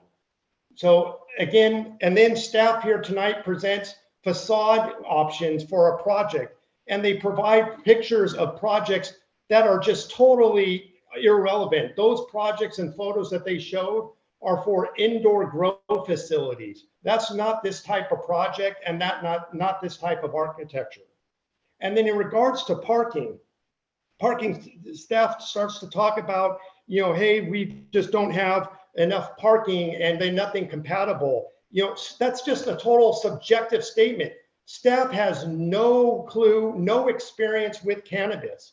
We actually do. We own a cannabis cultivation facility. We've owned it for multiple years. We know what the required parking is, and we have provided more than what's sufficient for this type of project in use. So it just, the incompleteness comments are just a bunch of baloney, and it's just staff's way of just, again, trying to just kind of just put the screws to us. And for some reason, since this new staff has kind of come in, they have some reason taken exception to every prior approval that prior planning commission or other staff has made. So with that, I'll conclude and defer the rest to my colleague Patrick Orozco. Thank you. Thank you. Next speaker.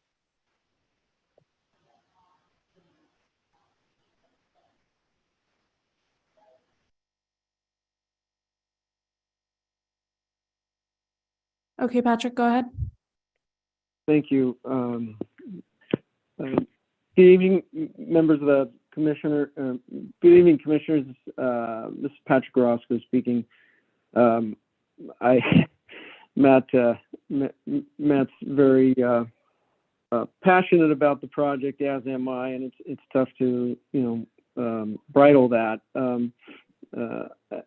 I do want to communicate that the process has degraded to something that is pretty close to dysfunctional. It's been very, very frustrating. One of the most frustrating circumstances of my career. One of the frustrations is aligned with the realities of the clause that time kills deals. And in our circumstance, what we have discovered in the last 2 weeks is that PG&E's power grid is fully subscribed, so much so that they cannot provide us with 100 amp panel to power a well. They have provided that they have no time frame during which they will be able to provide power. They have no current plans in process. They can give us no guidance or direction. So the Amazon project that was behind us by 3.5 years has jumped ahead of us and used up all of our allocation for our project, which means that our request of you tonight is no longer to extend for 1 year, but to extend for 2, because we are completely powerless in part as a result of delays to bring anything forward. Our project, modified projects, no buyer of the property could do anything with it. And so, that's where some of my and my colleagues' frustrations lies, that this is, unnecessarily complicated, very, very time consuming. And at some point it becomes unfair to represent that we have done something wrong, or that the project has been deficient in some way. So, I know everyone's trying here, but it does, I'll tell you from the applicant's perspective, feel like we're being presented with unreasonable standards, and there is no standard that staff will accept in accepting it, endorse a recommendation for approval of a project. We hope you disagree, and that we'll be able to continue to do business in your community, and do request that the current extension, run for 24 months, just so we don't have to go through this again. Thank you so much. Okay, thank you. Before we ask if there are other speakers, does the commission have any questions for the applicant? Okay, next speaker, if any. I don't have any other speakers in the chambers, and I have no more speakers online, Chairperson. Okay, we'll close the public comment at 7:47.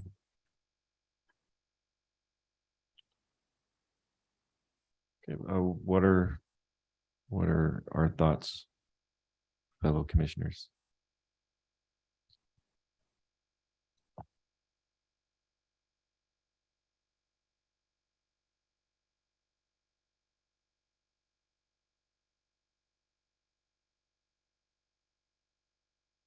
Are we leaning, is there any options we're leaning towards? Go ahead, sorry. I'll let you go. Oh, I think that, this is a project that's been it's been on the drawing board for quite some time. And it's kind of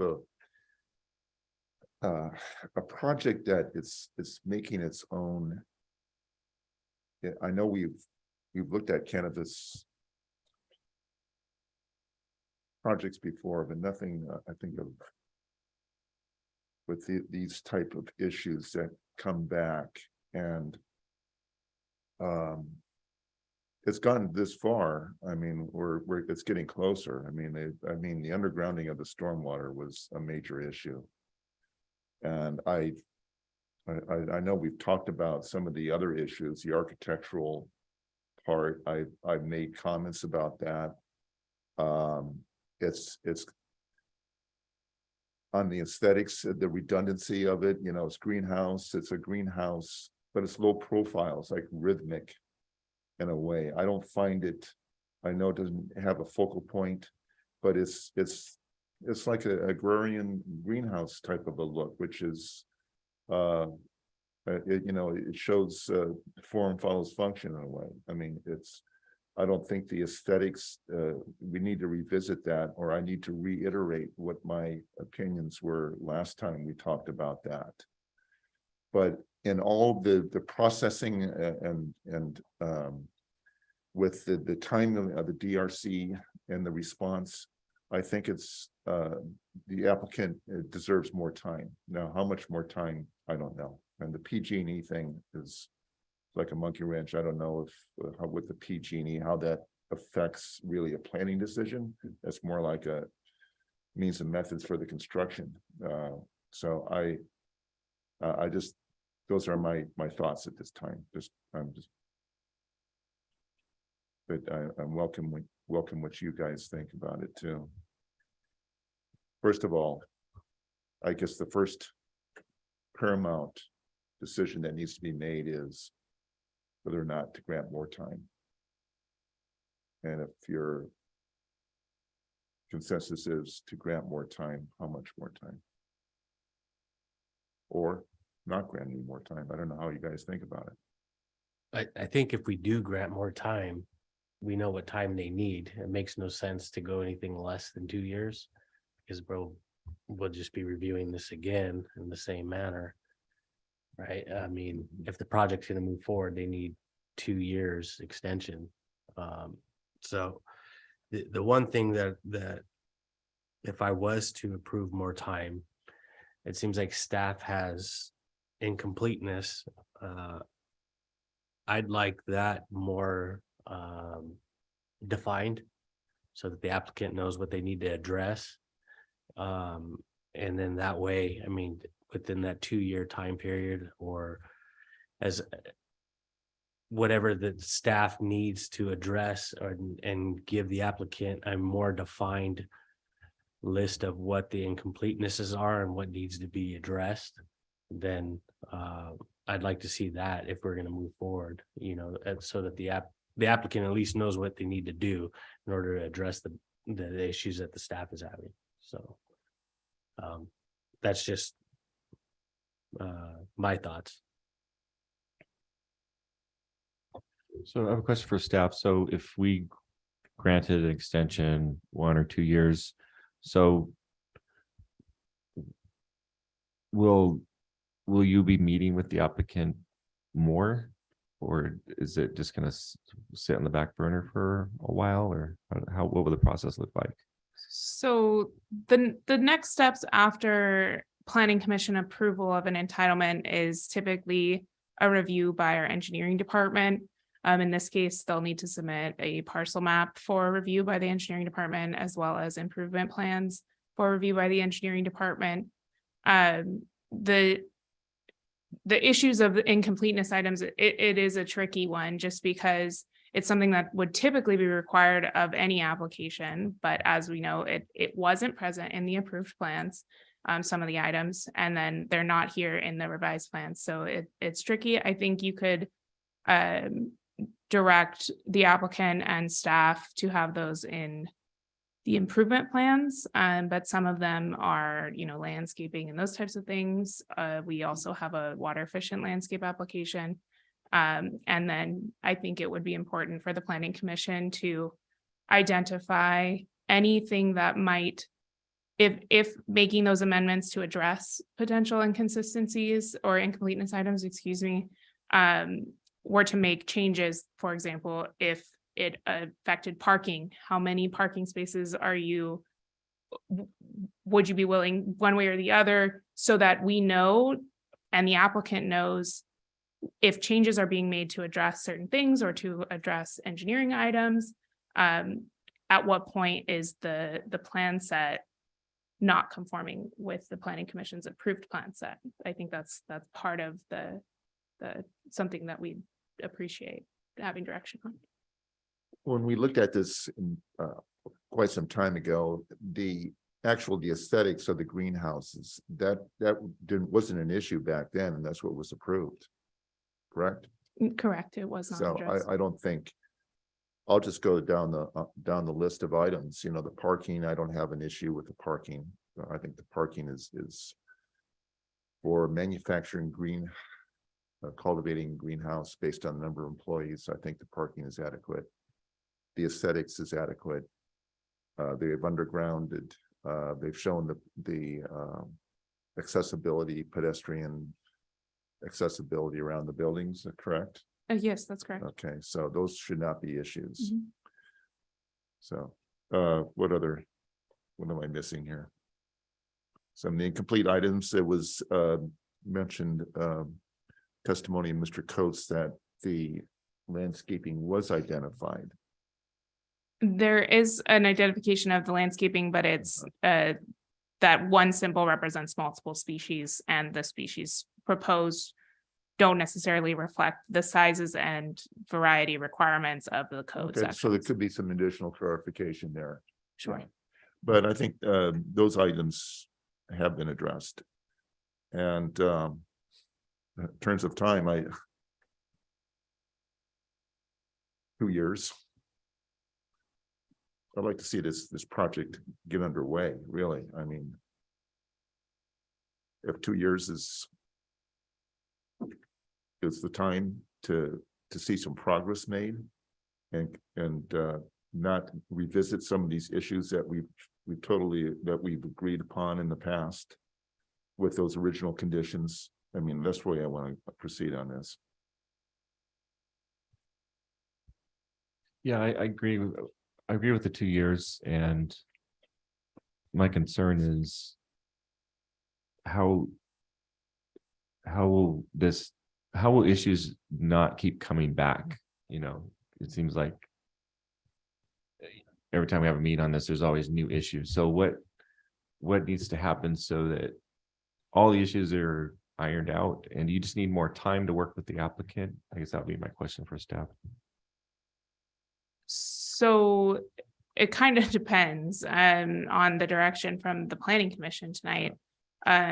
If I do have in the draft approval resolution a blank for which set you are extending so that staff and the applicant know which improvement plans we're working off of. And I have the dates of both to fill in that blank for you at your direction.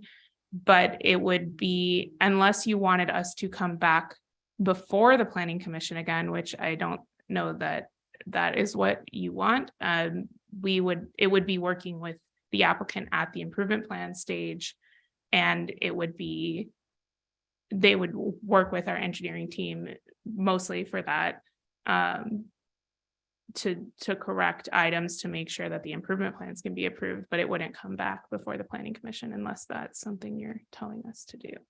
If you're telling us to work with the applicant on completing these plan sets, for lack of a better term, and addressing those comments, that would require an additional extension, and then we'd come back to you. So normally completeness is addressed during the application review phase.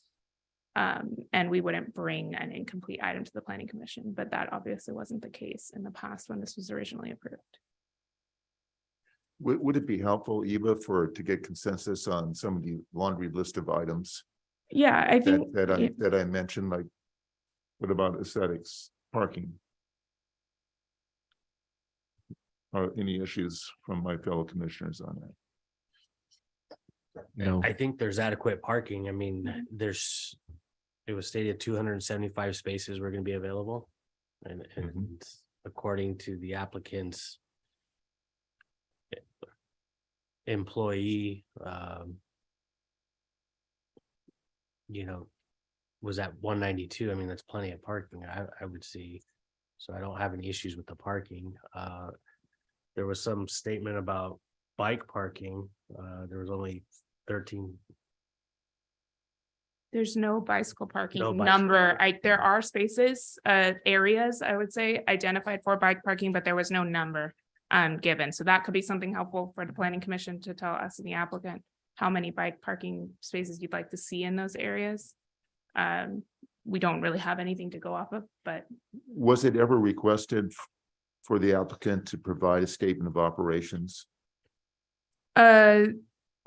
not in formal, no. The previous plan set had bike parking areas as well. It was just one of the comments we had in August that there wasn't actually a number, so we couldn't evaluate that number. But the parking issue is, as we've discussed, that there's likely a ratio of less that is adequate for this type of use. So I think the planning commission could identify a ratio or we have 3 100 square foot buildings. They've identified 64 potential employees. So perhaps 5 or 10%, and making that in the areas is something that we can make sure that that is addressed. If that's helpful.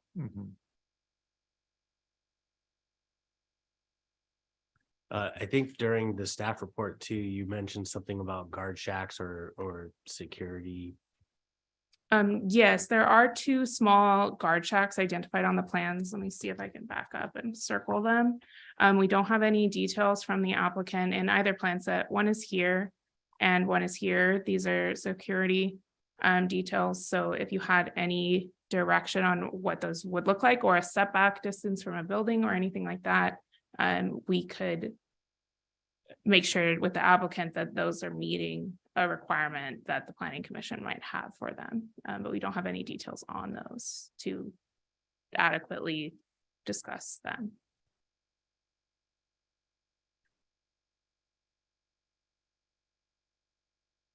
I don't see where these guard towers are indicated on the drawings.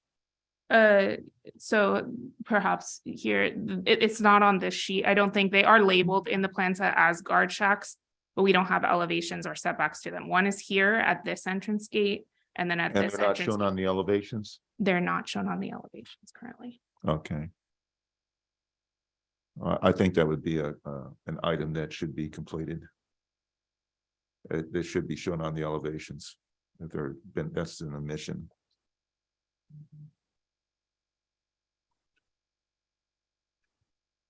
So is it consensus of the commission that we should have guard shacks specified? Okay.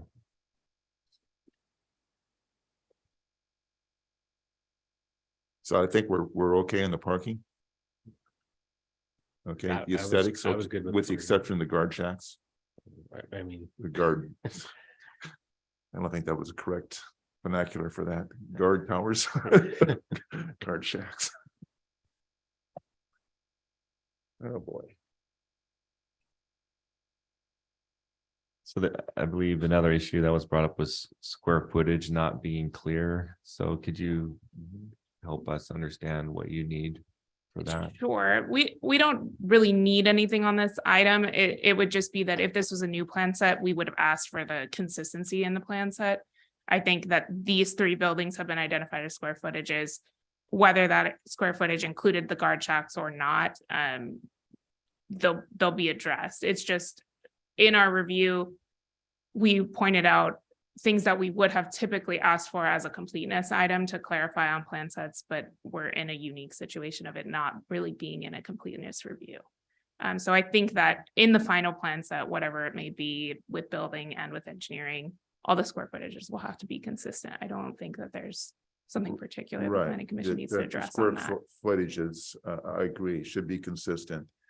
But I think, it's some of these issues that we're talking about tonight really I don't see why they can't be resolved. I know it's helpful to talk about this at the planning commission level, especially the parking, but if we're okay, and we've heard that, the number of employees based on this type of operation, that we're okay with the parking, there should be some clarification on the planting. The planting might have to be tweaked a little bit, and the guard towers or guard enclosures should be included on the elevations. I mean, these things it should be able to be resolved within a reasonable period of time. I don't see why it would take this long to resolve these inconsistencies. Now that we're reaching consensus on what the applicant has to do, and what our thoughts are on the parking, the aesthetics, and some of these other issues. So once we have a consensus from the planning commission on what the applicant has to do to complete these items, I don't see that it would take an exorbitant amount of time to do it. And so, and I'd like to see this project move forward, so. Yeah, I mean, they're gonna have 2 years. I guess before they can get started, so there's definitely time.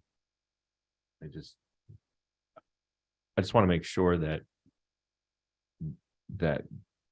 these details don't have to come back to us again. That's what my Right. hope is. Right. So, and I think it's helpful to show consensus here on what details need to be addressed. Yeah. Okay, so we covered did we cover the bike sufficiently? Do we need to say how many spaces or? Okay, Six. I think it's also in the green code, the California Green Standards Code, a number of bike stalls per total parking. I think you'll find that in the California Green Code. It doesn't go to the cannabis thing, but it does give you the guidelines. Oh, it does, okay. And also, you'll not only that, but electric vehicles stations, so that's all in the Cal Green Code. okay, I think, I don't know if what do we have bicycle parking in the municipal code that, We do, so some uses have bicycle parking requirements. A lot of them are like 5 to 10%. We don't on warehousing, which is our lowest ratio industrial. But I think that this proposal has 275 spaces, so I think the planning commission would find that 275 spaces is adequate. And then yes, identify perhaps a percentage, 5 or 10, and or as Gary mentioned, potentially like 6 per building. You could find whatever parking for bicycles that you deem adequate, and then those details will be shown in the plans as we get through the phases.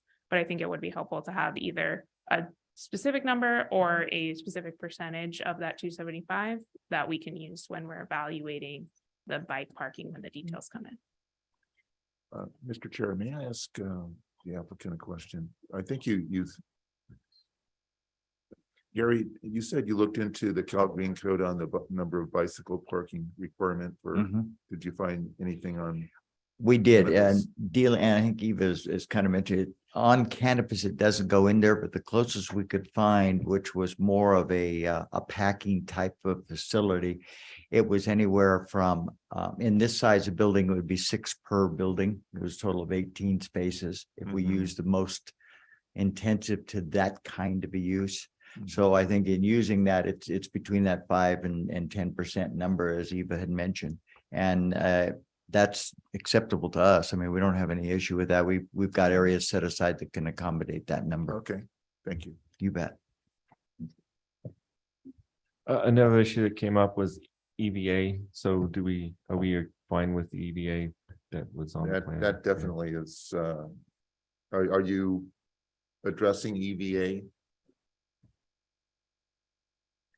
Yes, I think what staff had mentioned is originally we had an EVA that was shown to go out to San Felipe off of the property, which we determined at one time was a property that we were under contract, which we no longer are under contract with. So in order to accomplish that, we got rid of all the internal fencing and now have a complete circulation system that we worked with the fire. So there's 2 entrances, 2 directions, so that we don't just have one entrance into the project. Did DRC come up with an EVA? No, we requirement? don't have a requirement. The only thing that we noted was that it was removed from this plan set, and we were just requesting clarification that was the intent of the applicant. That's our only comment on that EVA. The original approval had it. This one didn't, requesting clarification that was correct. Circulation around the buildings, I'm fine with that. Not having to address EVA.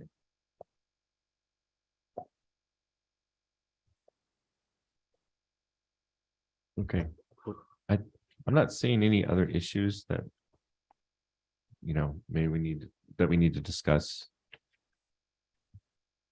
I did have a question, Eva, you mentioned 2 plan sets. So are you talking about the original plan set back in August that did not have the undergrounding? Yes, Okay. yes. So we have the original plan set, and for the purposes of this resolution, that was received by staff, stamped received on July 13th of this year. And then we have the 1010 revised plan set. Okay. So the planning commission would just identify which plan set that we're working off of in their Okay. recommendation. I'm just trying to understand. So you had made a comment that you weren't sure which plan set we, as a commission, we we're specifying here. So why was that a question when I guess we already said back in August that we wanted the stormwater undergrounded? Because in August, the planning commission did identify that stormwater should be undergrounded, but they also specified that it would be potentially added as a condition of approval. And then this plan set has some other changes that we've discussed. So there is a possibility that you could approve the original plan set and still have them underground, but potentially in some different way with engineering. So I would tend to agree that this one does address more of the comments of staff from August 25th, but you do not have to approve this plan set. You could approve an extension of the original plan set as well. Okay. So is it the consensus of the commission that we're talking about the second plan set? Okay, just wanted. Okay, all right. Okay, can you go forward in the slides to the choices, please? Sure. And I have a copy in case you all didn't have your full packets or didn't want to dig through them of the resolution for item 1 as well, just on your podiums. Okay, so option 1 is the option for extending time, and it mentions MS 218-6 and SNA 218-23. So those are the same conditions that we approved back in August, correct? With the exception of, well, I'm sorry, I'll let you clarify. Sure. Yeah. So those are the two items. MS 2018-6 is the tentative parcel map to divide into 4 parcels. And SNA 2018-23 is the site design. So the 3 buildings, parking, stormwater, all of those things. So the 2 projects together are the project you're seeing on the screen, the subdivision and the site and architectural review. Okay, thank you. So what is the pleasure of the commission? Well, I think what the applicant was pretty much saying was that time is actually going to be their friend rather than kill the project. I think it sounds like we all want this project to go forward. I'm comfortable with option 1. Should we grant the extension of, 2 years with incompleteness items being met that we listed? I think they showed their willingness to go ahead and start off as quickly as they did undergrounding and trying to work with us. I think 2 years should be more than enough time for them to punch out a rather small incomplete list. That's would help. Do we have a motion?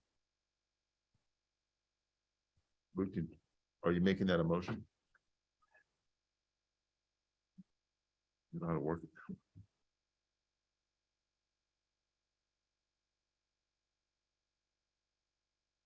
Is it one motion then for a resolution for extension for both the site and architectural? and- Yes, you can make one motion to extend both, and then unless Jennifer corrects me, I think you could make this motion and then we can discuss the findings that you're making for this resolution that you're adopting after that motion, if that's.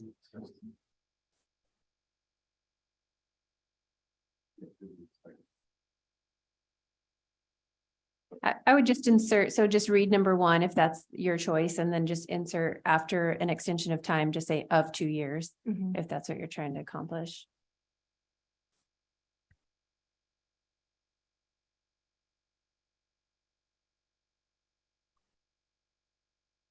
Okay.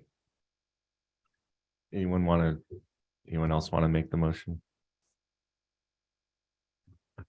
So I'll make the motion to adopt a resolution approving an extension of time of 2 years for the MS 2018-6 and SNA 2018-23, subject to the conditions of the approval and the findings to be made by the planning commission. Okay, thanks. We have a motion. So a motion's been made and you mentioned we have to make findings. So do we make a second and then do findings, or, okay, Yeah, do your second and then your vote. And Okay. then you can make your findings. Make the findings. Yeah. Okay. Okay, do we have a second? I'll second it. Roll call vote, please. Commissioner David Heboy, Yes. Commissioner Luke Corona, Yes. Commissioner Stephen Blum, Yes. Vice Chair Kevin Henderson. Yes. Motion carries 100%.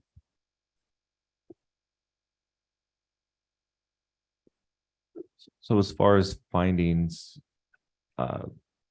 back in August, we said that we believe that this project should be held to the standards of 2018, with the exception of the undergrounding of the stormwater. Mhm. So is that an appropriate finding? Yeah, so I think it would be something along the lines of whereas on August 25th, the planning commission directed the applicant to underground the stormwater, and then your finding would be that they did do that, in different words. I would also suggest a finding related to the reason for the 2 years as opposed to 1 year. So, that the applicant has whereas the applicant has indicated that they, won't be able to have access to adequate power until 2 years from now. Yes. We find that a 2-year extension is appropriate, this can all be wordsmithed, but Sure. those are the ideas. Yeah.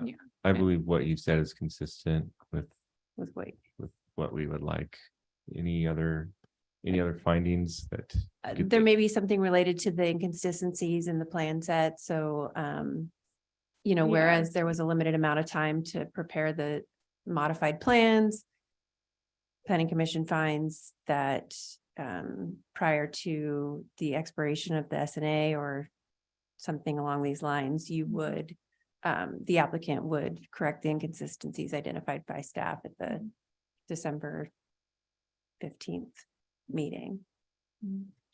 And then, And generally, the two that we kind of have for our SNAs and maps is that you find that it's consistent with the general plan because you found that the aesthetics are adequate for the general plan. You think that the use is unique and the requirements of the building dictate this type of architecture.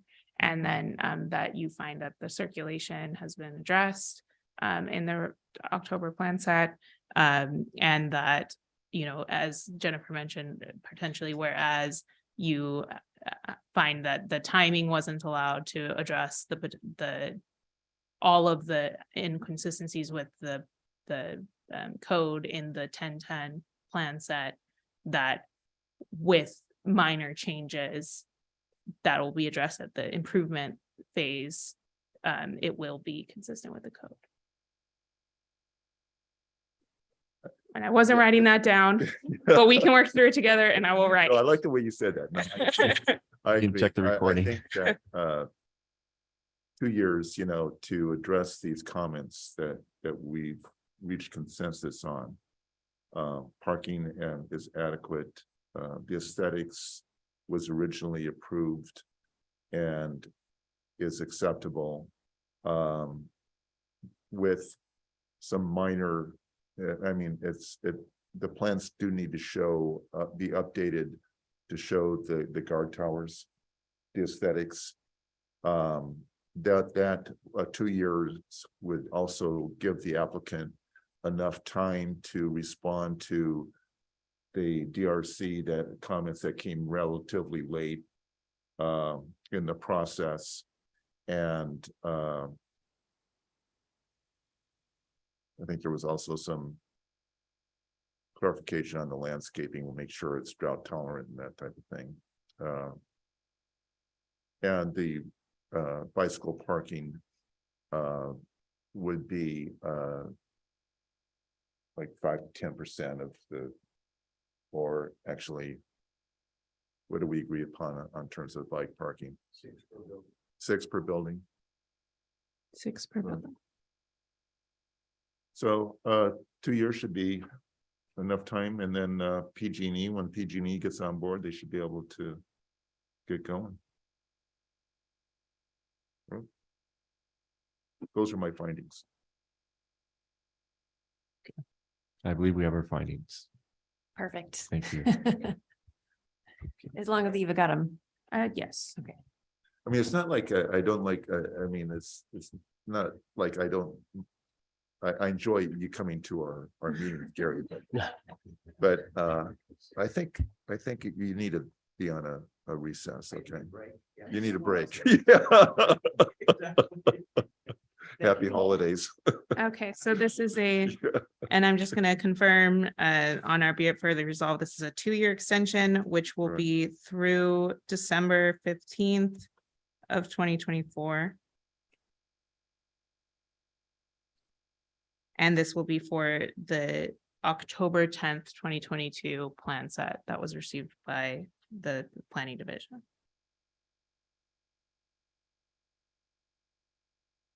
Okay, Okay. all right. Right. Sure. Let's have a 10-minute recess.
Okay, we'll continue with item 3.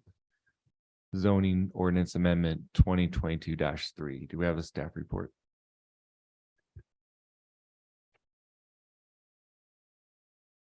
All right, this will be Erica.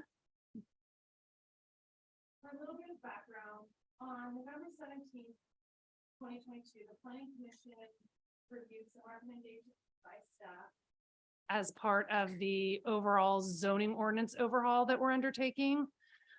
So for brief information, phase 1 is modifications to the code that are where the code is inconsistent with state law.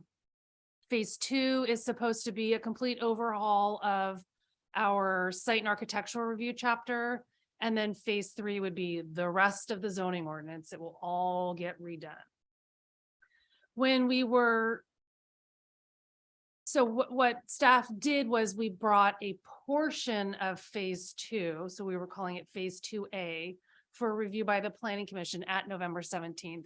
And the reason for that is that when we started undertaking the overhaul of the site and architectural review chapter, all of the other sections in that area, so public hearings, administrative permit review, they all tied together, and we found that we couldn't just change one.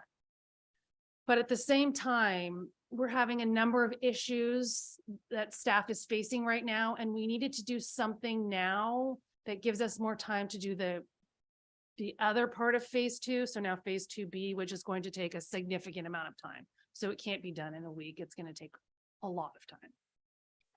We discussed these proposed minor amendments during that meeting, and at the meeting, the planning commission asked staff to bring the items back so that we could give you a better explanation on how we were going to phase in the requirement for site and architectural review.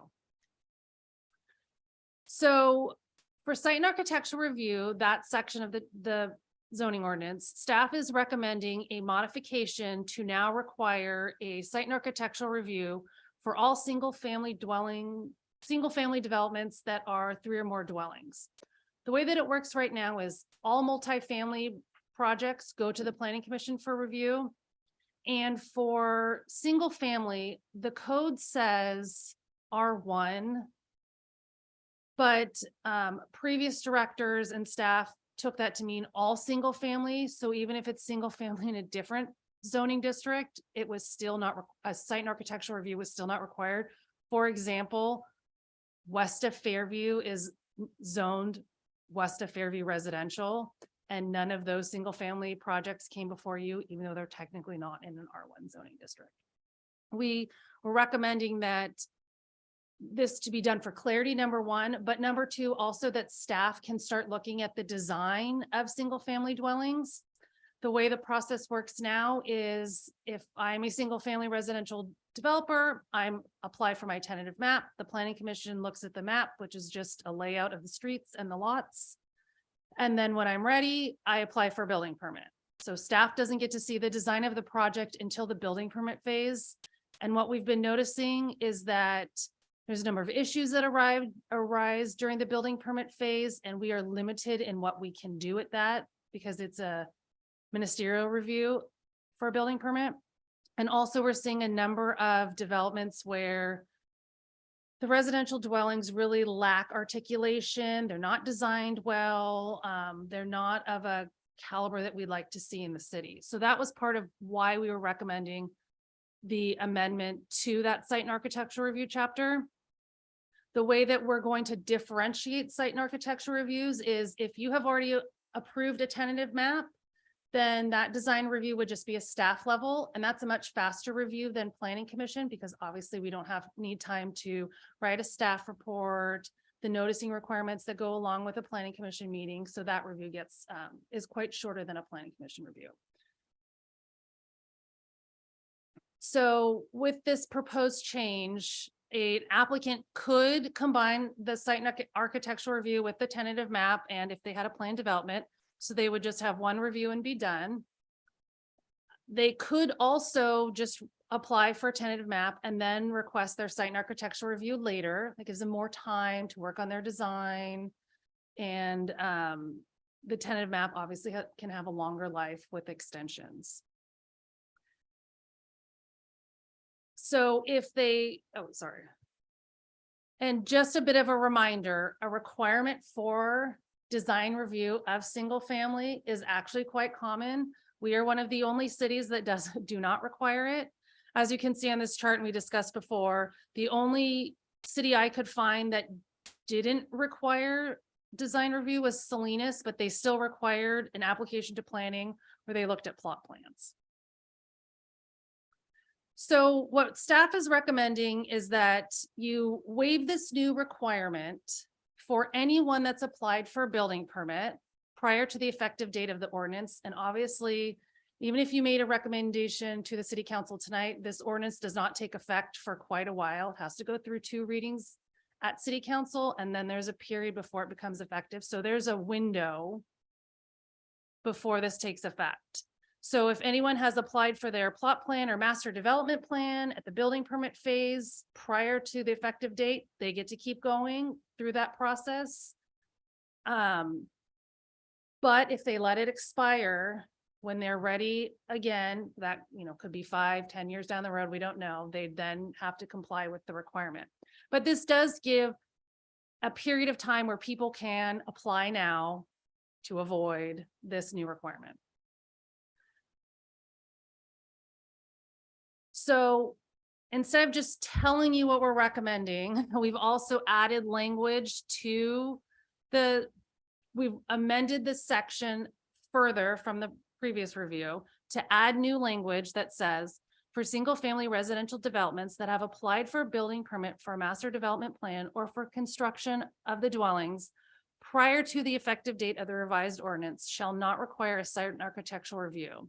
Any building permit which is expired shall not be exempt from these requirements. So again, they let their building permit expire. They now need to conform to their new requirements, but there is a long period for which your building permit is expired. This most likely would not happen, but there's a chance that it could. So that's the changes that we've made since the meeting. For planned unit developments, we did not make any changes following the November 17th meeting, but just for a recap, we added a finding and we had a modification to require site and architectural review and a PD to go together, so that when you're looking at their request for setbacks, let's say a setback reduction or whatever they're requesting, that you can see what it actually looks like, to make sure that it does in fact conform to the findings in that section of the code and is, you know, something that you want to approve. For chapter 17.30, again, no changes, but just to kind of recap what it is these are proposed design standards for single family and multifamily. The code right now does not have design guidelines for either of those. And these would really be beneficial to staff as well as the applicant, because we have a list to go off of what we're looking for in good design. For example, I opened a plan set today, and it's a multifamily building that is a blank wall with some tiny windows, and the entire complex is the same color. It would be nice to be able to hand a section of the code that lists what we are looking for, rather than me just asking and they not either understanding, or because we have nothing in their code, there's nothing I can hold them to. So in conclusion, staff is recommending these minor modifications to the zoning ordinance to promote better design and development of single family as well as multifamily residential developments. By requiring a site and architectural review, the city can review the proposed project for compliance with requirements of the zoning ordinance, for example, design, any adopted design guidelines if it was in an area such as west of Fairview, which has design guidelines within it, or if the new chapter is adopted, that chapter as well. And if we needed to, we could place some conditions of approval on the project design if staff felt that was warranted, or the planning commission. By requiring applicants to combine the plan development request with a site and architectural review, you will be able to ensure that the development is attractively designed, it's innovative, or it provides a unique amenity in exchange for the modification to the development standards of the zoning district in which it is located. And by adopting those objective design standards, the city will ensure that single-family and multifamily developments are attractively designed and reinforce the small town character of Hollister. And that concludes my presentation. We have two options for the Planning Commission. The first is to recommend City Council approval of the amendments to the zoning ordinance as proposed and discussed. The second would be, you could recommend approval to the City Council, but direct us to make a few changes if you wanted to. Or you could continue the hearing and direct staff to provide additional information or clarification if you needed it. And staff is actually recommending that you select option 1. Thank you. Any questions for staff? I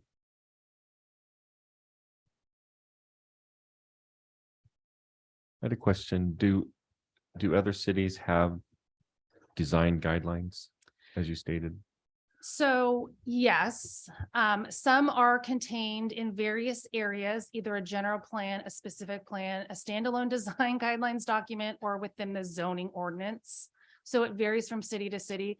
What I noticed as I started working on the design guidelines is that you can see more and more cities are going through this process right now, where they are in the process of creating some objective design standards, especially with the changes in rules from the state. You know, they have to be objective, not subjective. So a lot of cities are taking a look at their subjective design guidelines, changing them to objective.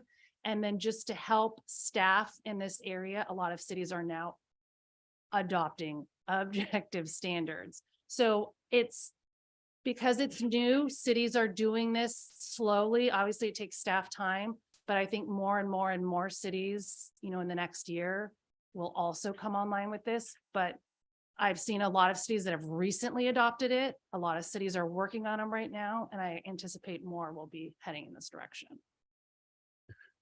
So this proposal would be having design guidelines put into municipal code? Yes. And could you give just one example of an objective design guideline? Do you mean versus a subjective? Oh, do you want? Did you want the contrast or just want? I'm not confusing the two. I just Okay. wanted to hear one. So I'm gonna pick one. So roof line, for the main elevation of any house that has the roof line shall be articulated by incorporating a minimum of 2 of the following. And then there's 4 options and they pick 2. So a break in the facade plane of a minimum of 6 inches in depth that is carried up the roof line. Any form of roof line modulation such as step back, height variation, or multiple forms. A change in roof pitch or type. So on the elevation, you'd either have a gable and a shed, gable flat, whatever you want to do. So you're changing that roof. Or an uncovered balcony or deck on the 2nd floor, which then the roof obviously comes in and out. So you have a break in that. So that's one. There's obviously many in here. Will we have the opportunity to review the objective design guidelines? They're in Good night. your packet. Oh, it's in the, Yeah, and to that point, staff, we have a lot of applications kind of coming in right now that we're seeing, and single family homes that are on maps that are coming through. And we intend this to be kind of a super temporary measure because of what the projects we're seeing and anticipating to come in while we're still doing that zoning overhaul. So we intend to, during the zoning overhaul this completely again with you guys, but this one is temporary because currently we have no objective design standards for single family and very, very limited design standards, if any, for multifamily. So this is something we can work with for now. That's kind of a basic objective standards that we've come up with based on the state's objective standards list. And we did make some modifications and try to make some clarifications. But we intend to do a deep dive with planning commission and council in the study session as we get to that particular part of the zoning overhaul. If you will. Yeah, so if I can add, so these are developed with this, the state has some recommendations for guidelines. I also looked at what some other cities were doing, as well as, doing design for so many years. We obviously know objective from subjective. But they're in the zoning ordinance for now. This is giving us, we have, like Eva said, we have a number of projects. And like I said, I opened up a plan set and it's a wall, a white wall for a 100 unit complex. And I have nothing in the code that says they can't do that. So we are having a number of issues. These are guidelines that would be incorporated later, but our plan for later is this is also why phase 2 is taking so long. Phase 2 also includes design guidelines citywide. So we have guidelines for downtown, we have guidelines for mixed use, we have a number of guidelines that are going into that. And we'll take the words that are here and then they will go into the guidelines with pictures and diagrams that explain how does this look, or what does this look like? I mean, for now, for the most part, it takes a little bit, but you can figure out what we're talking about with, changing a roof form or stuff like that. But pictures always speak louder than words sometimes. So it'll be a much more user-friendly document at that point, but we don't want the projects that we're seeing right now to get built because they will be here for hundreds of years looking like that. It's unlikely that the design will get changed for a long time. So that's what we're trying to capture in this very interim place that we're in. I had the privilege of working with the city of Santa Clara to illustrate their historic infill guidelines. And it showed like compatibility and massing and all that, right? It was just, I actually did some graphics of historic, and we have quite a eclectic array of historic residences here in our city, especially down Monterey Street. And I actually kind of did a little quasi illustrations of historic residences here that I thought were really well articulated. Like, and we have like craftsman style, we have Victorian, and I think we have this historic district. So when we're talking about guidelines, especially in the historic district, that to me is really doing single family and design in the historic district, very helpful to have graphics and illustrations to help the applicant. But they need to get off on a tangent. What's the That was a lot of estimated fun. time frame for, so you said if we were to approve this tonight, we're gonna go into a deep dive later. What is that time frame? So that's a very difficult question because we get competing priorities from applicants as well as the city council and the city manager. We're hoping to have a study session in February. Yeah, not to skip too far ahead, but we do have a calendar and we want to start kicking off regular study sessions with the planning commission starting in the new year on that second Thursday of the month. And that's where we'll be starting these deep dives. But as far as the design guidelines, that's a little bit further down the road. Yeah. The first thing that we're probably going to be talking about is permit types, application types. Yeah, so hopefully, depending on how things are going in February, we at least have some of the permit type sections done for you to look at in a study session. And depending on how long it's going to take us to get through that, it's really hard to say. So if we did 2 at a time, some might not take so much time. Site and architecture is going to take a lot of time. And then at this point, it would be unlikely that design guidelines would go with it. It would have to follow, but it would be its own standalone document, so nothing in those chapters will hinge on that design guidelines document. That is also going to take a significant amount of work to get it to a place where we're ready to show it to you. It's going to be long, it has a lot in it, and that would probably be its own study session or two. So this would basically just be setting a standard until there's a more clear. Yeah, this does two things. One, it helps us out with the projects that we are seeing and helps you out as well.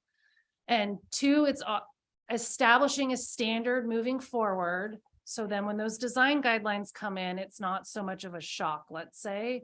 And we've already established the standards that we're going from, and we move forward with those, and then the new ones get adopted.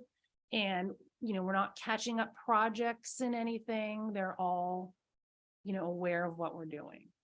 And all the projects that are already in the pipeline are grandfathered in. No, They're not. there's not that many that get caught up in this. There's maybe two. Yeah, I think the only projects that are gonna be grandfathered, for lack of a better term, are the couple of larger subdivisions that are actively under construction right now. Okay. Yeah. Otherwise, we're seeing some current planning projects that either already are site and architectural review, like the one that we're having, but will have something in the code to look at it against, and findings for you guys to look at it against, that we currently don't have. And then we have a map, I believe, that might be subject, that's actively being reviewed. So for A couple of active.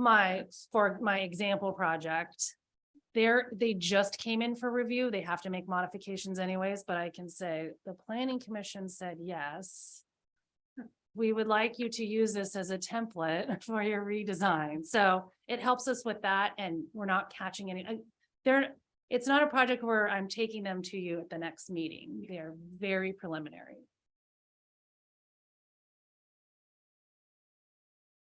Any other questions for staff? No, I just had one more, and this is just for my own knowledge. So basically, when these permits are given, how there was talk about them going, if they expired, then they would be subjected to the new rules. What's the standard time for a permit? What's their Yeah, timelines?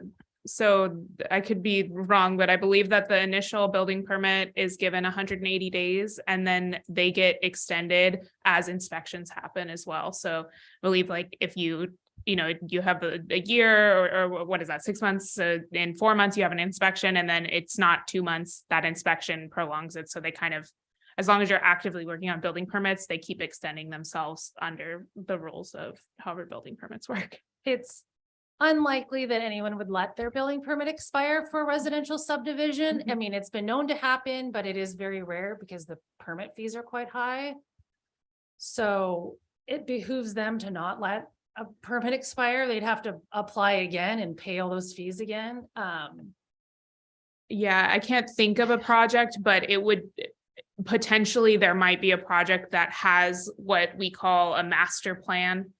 So when we have a subdivision in, say, like west of Fairview, which is hundreds of lots, the developers will come in and they'll have a master plan that gets approved, and it's not the actual building permit for each lot, but it's a plan set that shows, we have these 5 floor plans, and each floor plan has these different elevations, and those master plans are approved as a building permit. But then they come and pull individual lots as they're ready to construct, and they say, oh, master plan 1B, that's the one I'm building on this lot. So I can't think of a project that off the top of my head that's in this phase, but it's the only thing I can think that could apply is if they had a master plan now or in like very recently, and then they, for whatever reason, didn't actually pull permits on it, and that master plan was let to expire. But I don't have a project that is in that situation.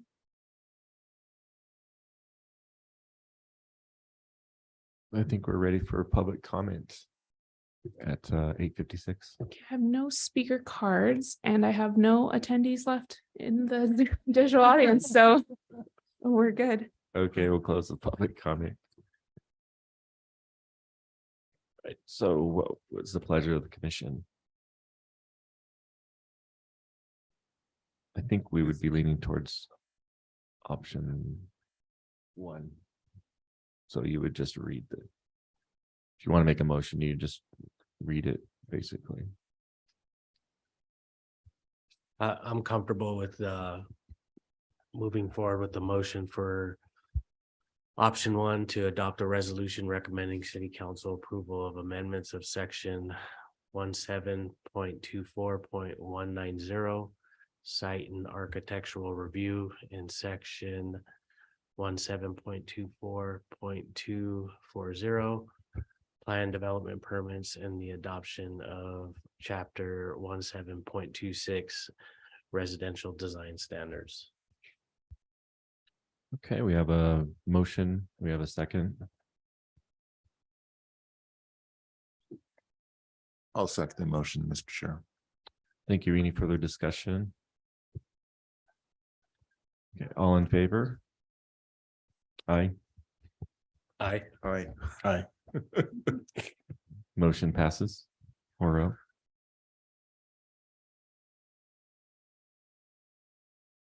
New business, we'll move on to new business. Item 1 of affordable housing presentation.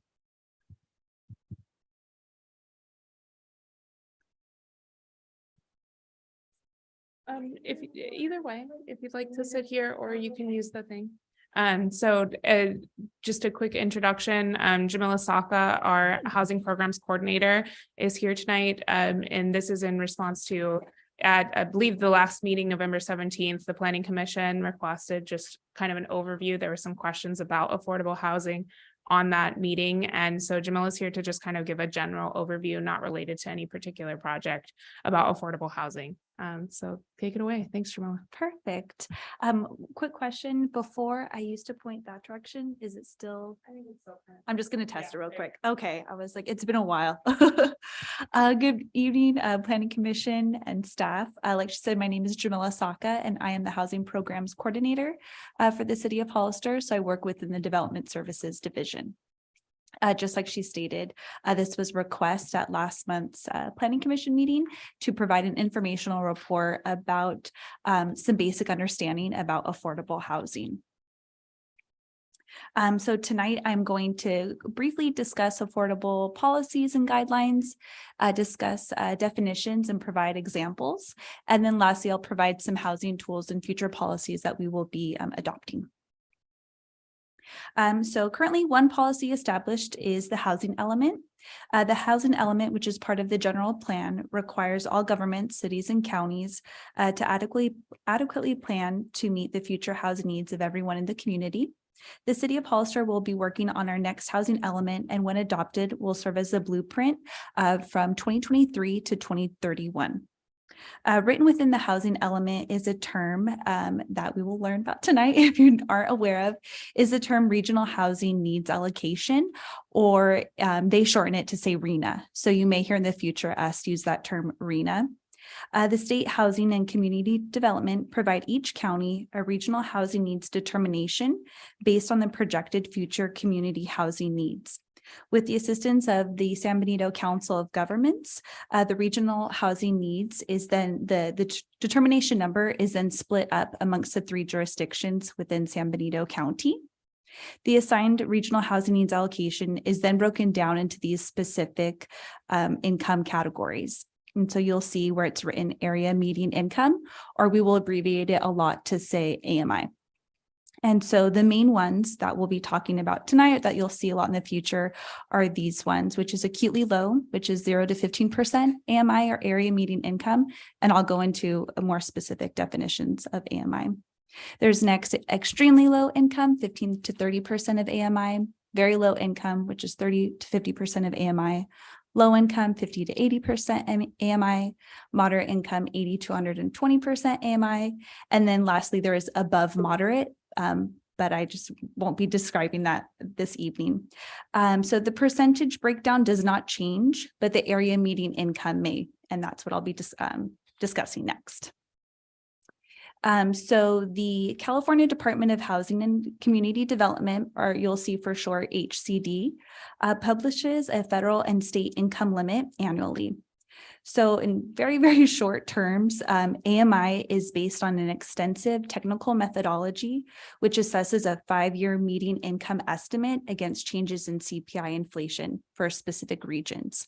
So AMI is used to calculate an area median income for different programs, both state and federal programs, along with our local grant programs as well. And so each AMI is specific, like I said, to our county region. It's updated every spring. So lately it's been a little bit late, but usually May and June, we will receive an updated area median income. And at that time, it is effective upon its release. So any program guidelines will be changed based on that change of area median income. And then you'll see in this slide, this is the breakdown for San Benito County's area median income. So the top you will notice is the household size, so 1 through 8. On the left-hand side, you will see the different broken up categories. So acutely low, extremely low, and moving on down. And then bolded, which I should have changed the color now looking at it, is San Benito County's area median income. And so currently right now for a household of 4, that is determined to be $105,100. And so those numbers are terms that we use for different programs, both if it's within development agreements, grant programs, or even local ordinances, we will reference these income levels. And like I said, they're specific to San Benito County and updated every year by the state. And at this time, are there any questions of anything I've covered so far? Okay, I know it can be we don't talk about the subject very often, so sometimes it can be somewhat confusing. Before I go into some affordable housing examples, I do want to let our commission know that the following examples are very basic examples of maximum affordable for sale rental prices. There are several factors, excuse me, to consider when determining a maximum price for a homeownership unit or a rental unit. Some of these factors could be approved development agreement definitions. Sometimes those differ than state requirements or state definitions, excuse me. Changes in interest rates, inclusion of utility or repair expenses, the household size and utility allowances can all greatly change what is affordable. So these examples presented tonight are very basic, and I will indicate what they will be including. First and foremost, I am going to go over what is the definition of affordable housing based on the Health and Safety Code, section 50052.5. And I will go over and break down each section too, because I know it can be, I have to read it like 1,000 times sometimes.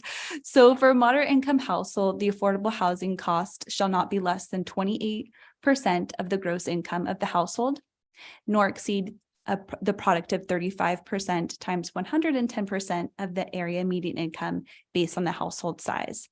Additionally, the Health and Safety Code does provide examples, or excuse me, definitions for extremely low to moderate income. And so when we break this down, just looking at the moderate income level for a 4-person household, what this is saying is that a household cannot expend, or they expect a household to not expend more than 35% of their income on their mortgage expense. And so that's what you will see highlighted in blue. You then multiply that by 110% of the area median income. So for a family of 4 at the moderate level listed in green is $105,100. Then when you take that and multiply all those numbers, you have an annual expense of $40,463 for your mortgage expense. Divide that by 12 months. So in this example, your estimated maximum mortgage for a moderate income household is $3,371. And again, that's based on the Health and Safety Code definition. So again, in this example, it is somewhat basic. We are looking at a moderate income sales price for a 4-person household. So a 3-bedroom unit, 4-person household.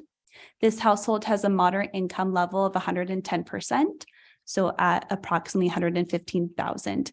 And this example is based on the income for San Benito County.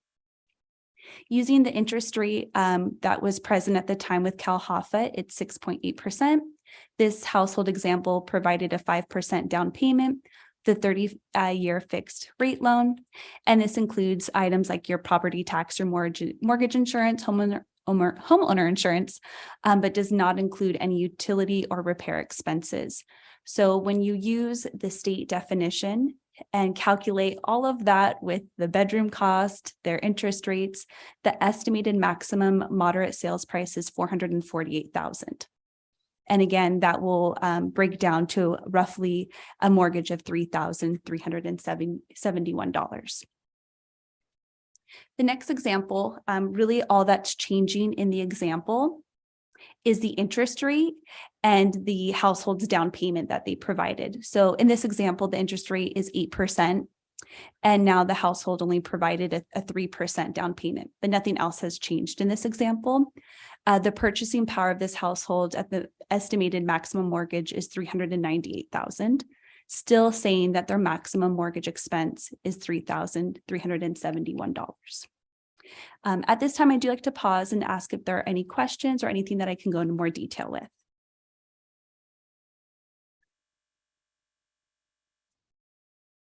If not, I will move on. Perfect. Okay, so this example will be going over affordable rental prices. Now, again, this definition is using the state health and safety code, section 50053. And so for very low income households, the definition uses the product of 30% times 50% of the area median income adjusted for the family size appropriate for the unit. And then for lower income household, it is the product of 30% times 60% of the area median income adjusted for the appropriate size of the unit, excuse me. And then again, too, the state does provide definitions from extremely low to moderate income. In this case, you will see that it uses the term 30%, where with the mortgage, it was 35%. Typically with rentals, the state deems that if a household is spending more than 30% of their income towards their rental expense, then they are cost burdened. So this is why in this example, or in the state health and safety code, it uses 30%, not 35%. And so this next one again is broken down and I will describe. So you will see in blue, that is the 30% times 50% of the area median income for, again, a household of 4. But because this example is using the very low income bracket, that's why you see a different number for the area median income. So you would use 52,550 because that's the area median income for the very low income bracket. So you wouldn't use that 105,000 that we had seen in the moderate income level because this example is for low income. And then when you calculate that, the annual expense is $7,882. So when you divide that by 12 months, the estimated maximum rental is $656. Again, this example, like I had stated in the caveat, does not indicate an included utility allowance. So there are a lot of times with rentals that they will provide and indicate a utility allowance within the expense. So meaning if the rental has to use an estimated $200 in utilities, that is included in the maximum rental price. Next, the lower income example, again, is for a 4-person rental. So you multiply 0.3 times 0.6, and the area median income for a 4-person household at the lower income level is $84,100. So when you take that and divide it by 12, the maximum rental expense in this example is $1,266 for a family of 4. Any questions regarding these slides? Great. I provided this slide in the report to just indicate and show that this is the Housing and Urban Development, or what is known as HUD, their fair market rent and what they use for different programs like our Housing Authority rental voucher programs. And so this is San Benito County's estimated fair market rent values. Again, these are specific to our region, and they are fairly adjusted somewhat annually, but it really depends if there are really significant changes. And next, I wanted to also highlight specific housing tools that jurisdictions use to help not just produce, but also protect and increase the number of affordable units within a jurisdiction. So the first policy is an inclusionary housing policy. The City of Hollister is actually working with our general plan consultant, PlaceWorks, to develop an inclusionary housing policy. And what that is, it requires developers who are constructing a subdivision to include a certain percentage in their subdivision towards affordable housing. The next one is also updating and having an approved housing element. So just like I said, we will be working on a housing element this year. It's going to be a very busy year for our planning department, but within that, it will provide different zoning policies, infill options, and mixed type housing that can be able to produce and help increase the number of units within the community that's needed, but also address affordable housing. The next section, or the next point, is accessory dwelling units. So with the same grant that we're helping to assist with the inclusionary policy, we received a grant to be able to create pre-approved accessory dwelling unit site plans. So what that means is that an applicant can be able to come into the city planning office and choose a pre-approved site plan, so they're not having an additional expense. And we are going to have a qualified consultant be able to assist with those site plans. And so we will be releasing a request for proposal sometime in the new year, so that we can be able to have that option for individuals. Additionally, other housing tools are state and federal grants. So some things like our first-time home buyer program is through the home grant, and there are also low-income housing tax credits that help low-income developers help pay for their projects. So those are just some tools that are used to help produce affordable housing. I've kind of gone over this. I blended the two, but just like I said previously, we are going to complete a request for proposal for ADU site plans. We also did release a request for proposal for a qualified consultant to help complete our housing element. So our housing element will actually be due this time next year. And the request for proposal was released in early December and is due January 10th, 2023. At that point, once all the proposals have been submitted, staff will review and be able to submit a contract to a qualified candidate to assist us with that. At this time, I just really appreciate your planning commission taking an effort to be able to learn just a little bit, very surface level. We can always go more detail, but it is a very difficult topic. And it's also a very sometimes confusing topic as well. So if there are any questions at this time, I'm more than willing to answer them now. And if I don't know the answer, I can provide it a later time as well. So thank you. Any questions? Could you go back one slide? Yeah, of course. Yeah. Was it this one? Yes. Let's see. So submit ADU site plan request for proposal. So you're getting bids from companies to do what exactly? Yes. So the request for proposal will request qualified architects to be able to develop and create a site plan so that it already is approved by the city, approved by building, approved by planning, so that when they come and they choose, let's say they come in the office and they want to build an accessory dwelling unit, the pre-approved site plan can be an option for them so that they're not having to go have the additional expense of finding an architect, paying for that architect to develop one. We are going to have very detailed and quality products that people can be able to choose because staff does not have the licensing to have that. That's why we're submitting that request for proposal. So kind of be like you're going into a restaurant and you're choosing what option you'd like. It'd be something like that. Okay, so then the company that has the winning or one of the winning proposals would be the ones helping to build for somebody. They don't necessarily need to help to build. We would just really actually like the plans, just like in the last topic when we were talking about sometimes our site plans aren't very detailed. It will literally, we're just paying for the signed paper for them. They don't necessarily have to be the company to build them. It could be any approved company that is received by our planning and building department.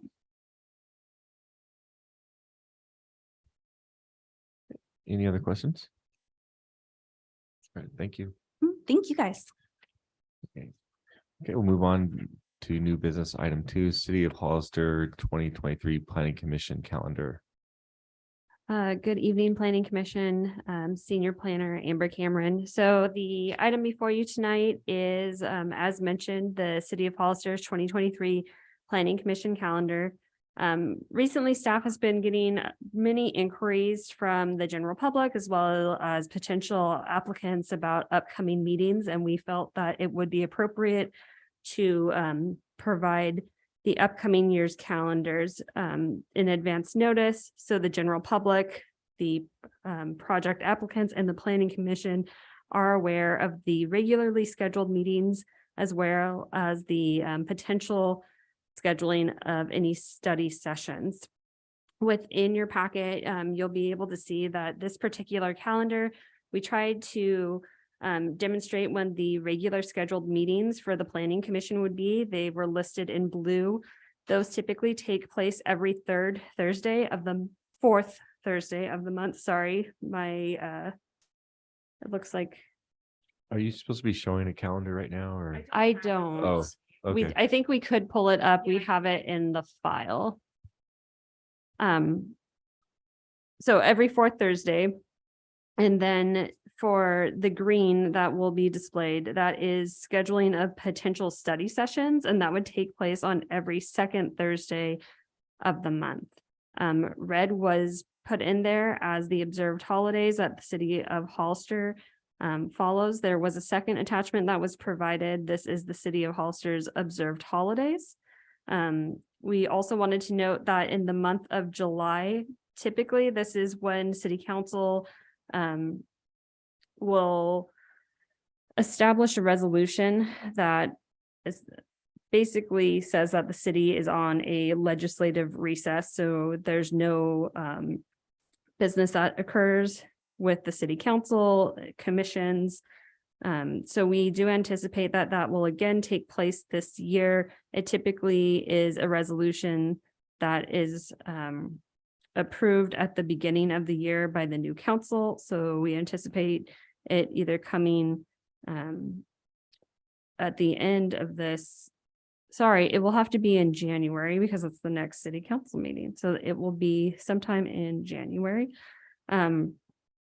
The other thing about this calendar and why it's important that we potentially establish some of these meeting dates is staff needs to reserve the chambers, and we just want to make sure that we are not having on any conflicts or interfere with any other city commissions or committees that are taking place. And then we also just wanted to note that any potential joint study sessions that we would have with the City Council, they would be scheduled as needed, and that they would be pending coordination with the city clerk. So those have not been included on this calendar. The commission, of course, would be advised of these upcoming or pending joint sessions if we were to have them. And we would also like to note that the calendar does not show any special meetings. Those would be hearings that we would make the commission aware of in advance, but that would be subject to availability of the Planning Commission. And again, those are special circumstances. And lastly, this calendar is subject to change, but all of you would be made aware of that in advance. There would also be public noticing of that, so the public would be made aware of it as well. Are there any questions, comments, concerns about this calendar? If not, the staff would ask that the Planning Commission adopt a resolution approving the City of Hollister's 2023 Planning Commission meeting calendar.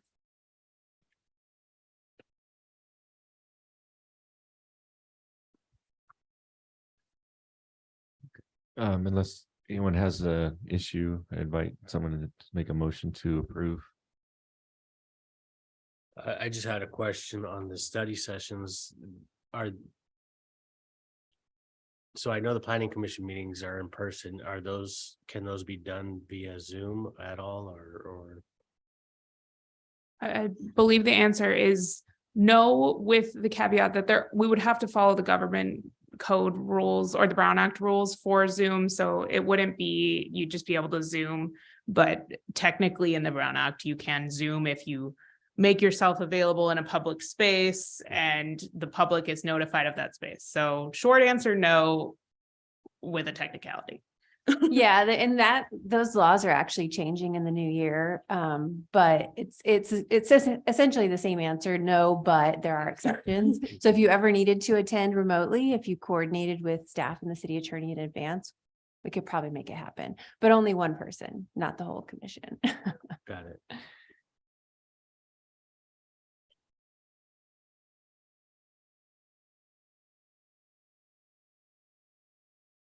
Okay, so do you have a draft resolution prepared for this?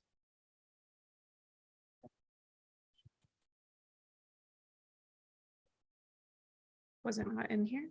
Yeah, no, it's attachment 3.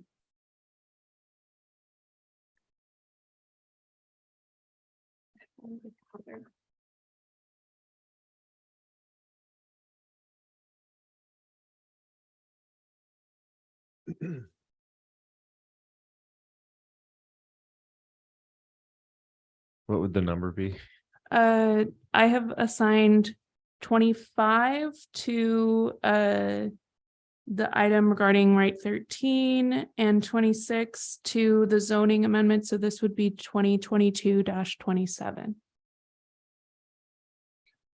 And this is our draft resolution. Okay. Any further discussion from the commission? Then I'll go ahead and make a motion that we adopt the planning commission meeting calendar for the year 2023. I would say subject to the draft resolution 2022-27. Perfect. All right.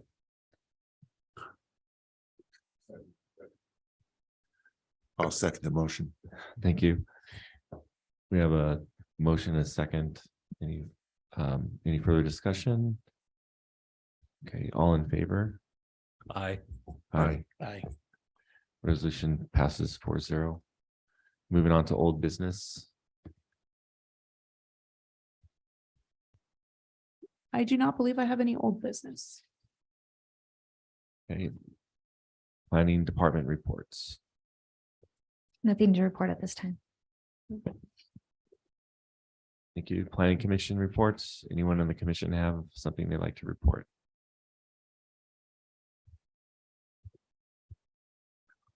Well, Mr. Chair, I had the pleasure of attending the swearing-in ceremony for their new mayor and want to also thank the outgoing mayor for all his work that he did for the city and congratulate also Roland Resendez and Dolores Morales for winning their campaigns for their city council positions, and also thanking Anitra Gomez for outgoing treasurer and Gordon Machado as the new treasurer. And the theme was I was there to thank our mayor for his civic service, and also to congratulate the new or the city council people that are regained their seats, and also our new mayor, Mia Casey, and to work together and collaborate and continue to be positive and respectful and be prepared, follow the golden rule, and good things happen. That's my report. Thank you for that, and I concur with everything you said. Anything else? Okay, we could get a motion to adjourn. Second. Do you need, you need a I, motion? yeah, I'm asking for, I was asking for a motion to Oh. adjourn. I'll make a motion to adjourn. I'll second it. All in favor? Aye. Aye, Aye. thank you.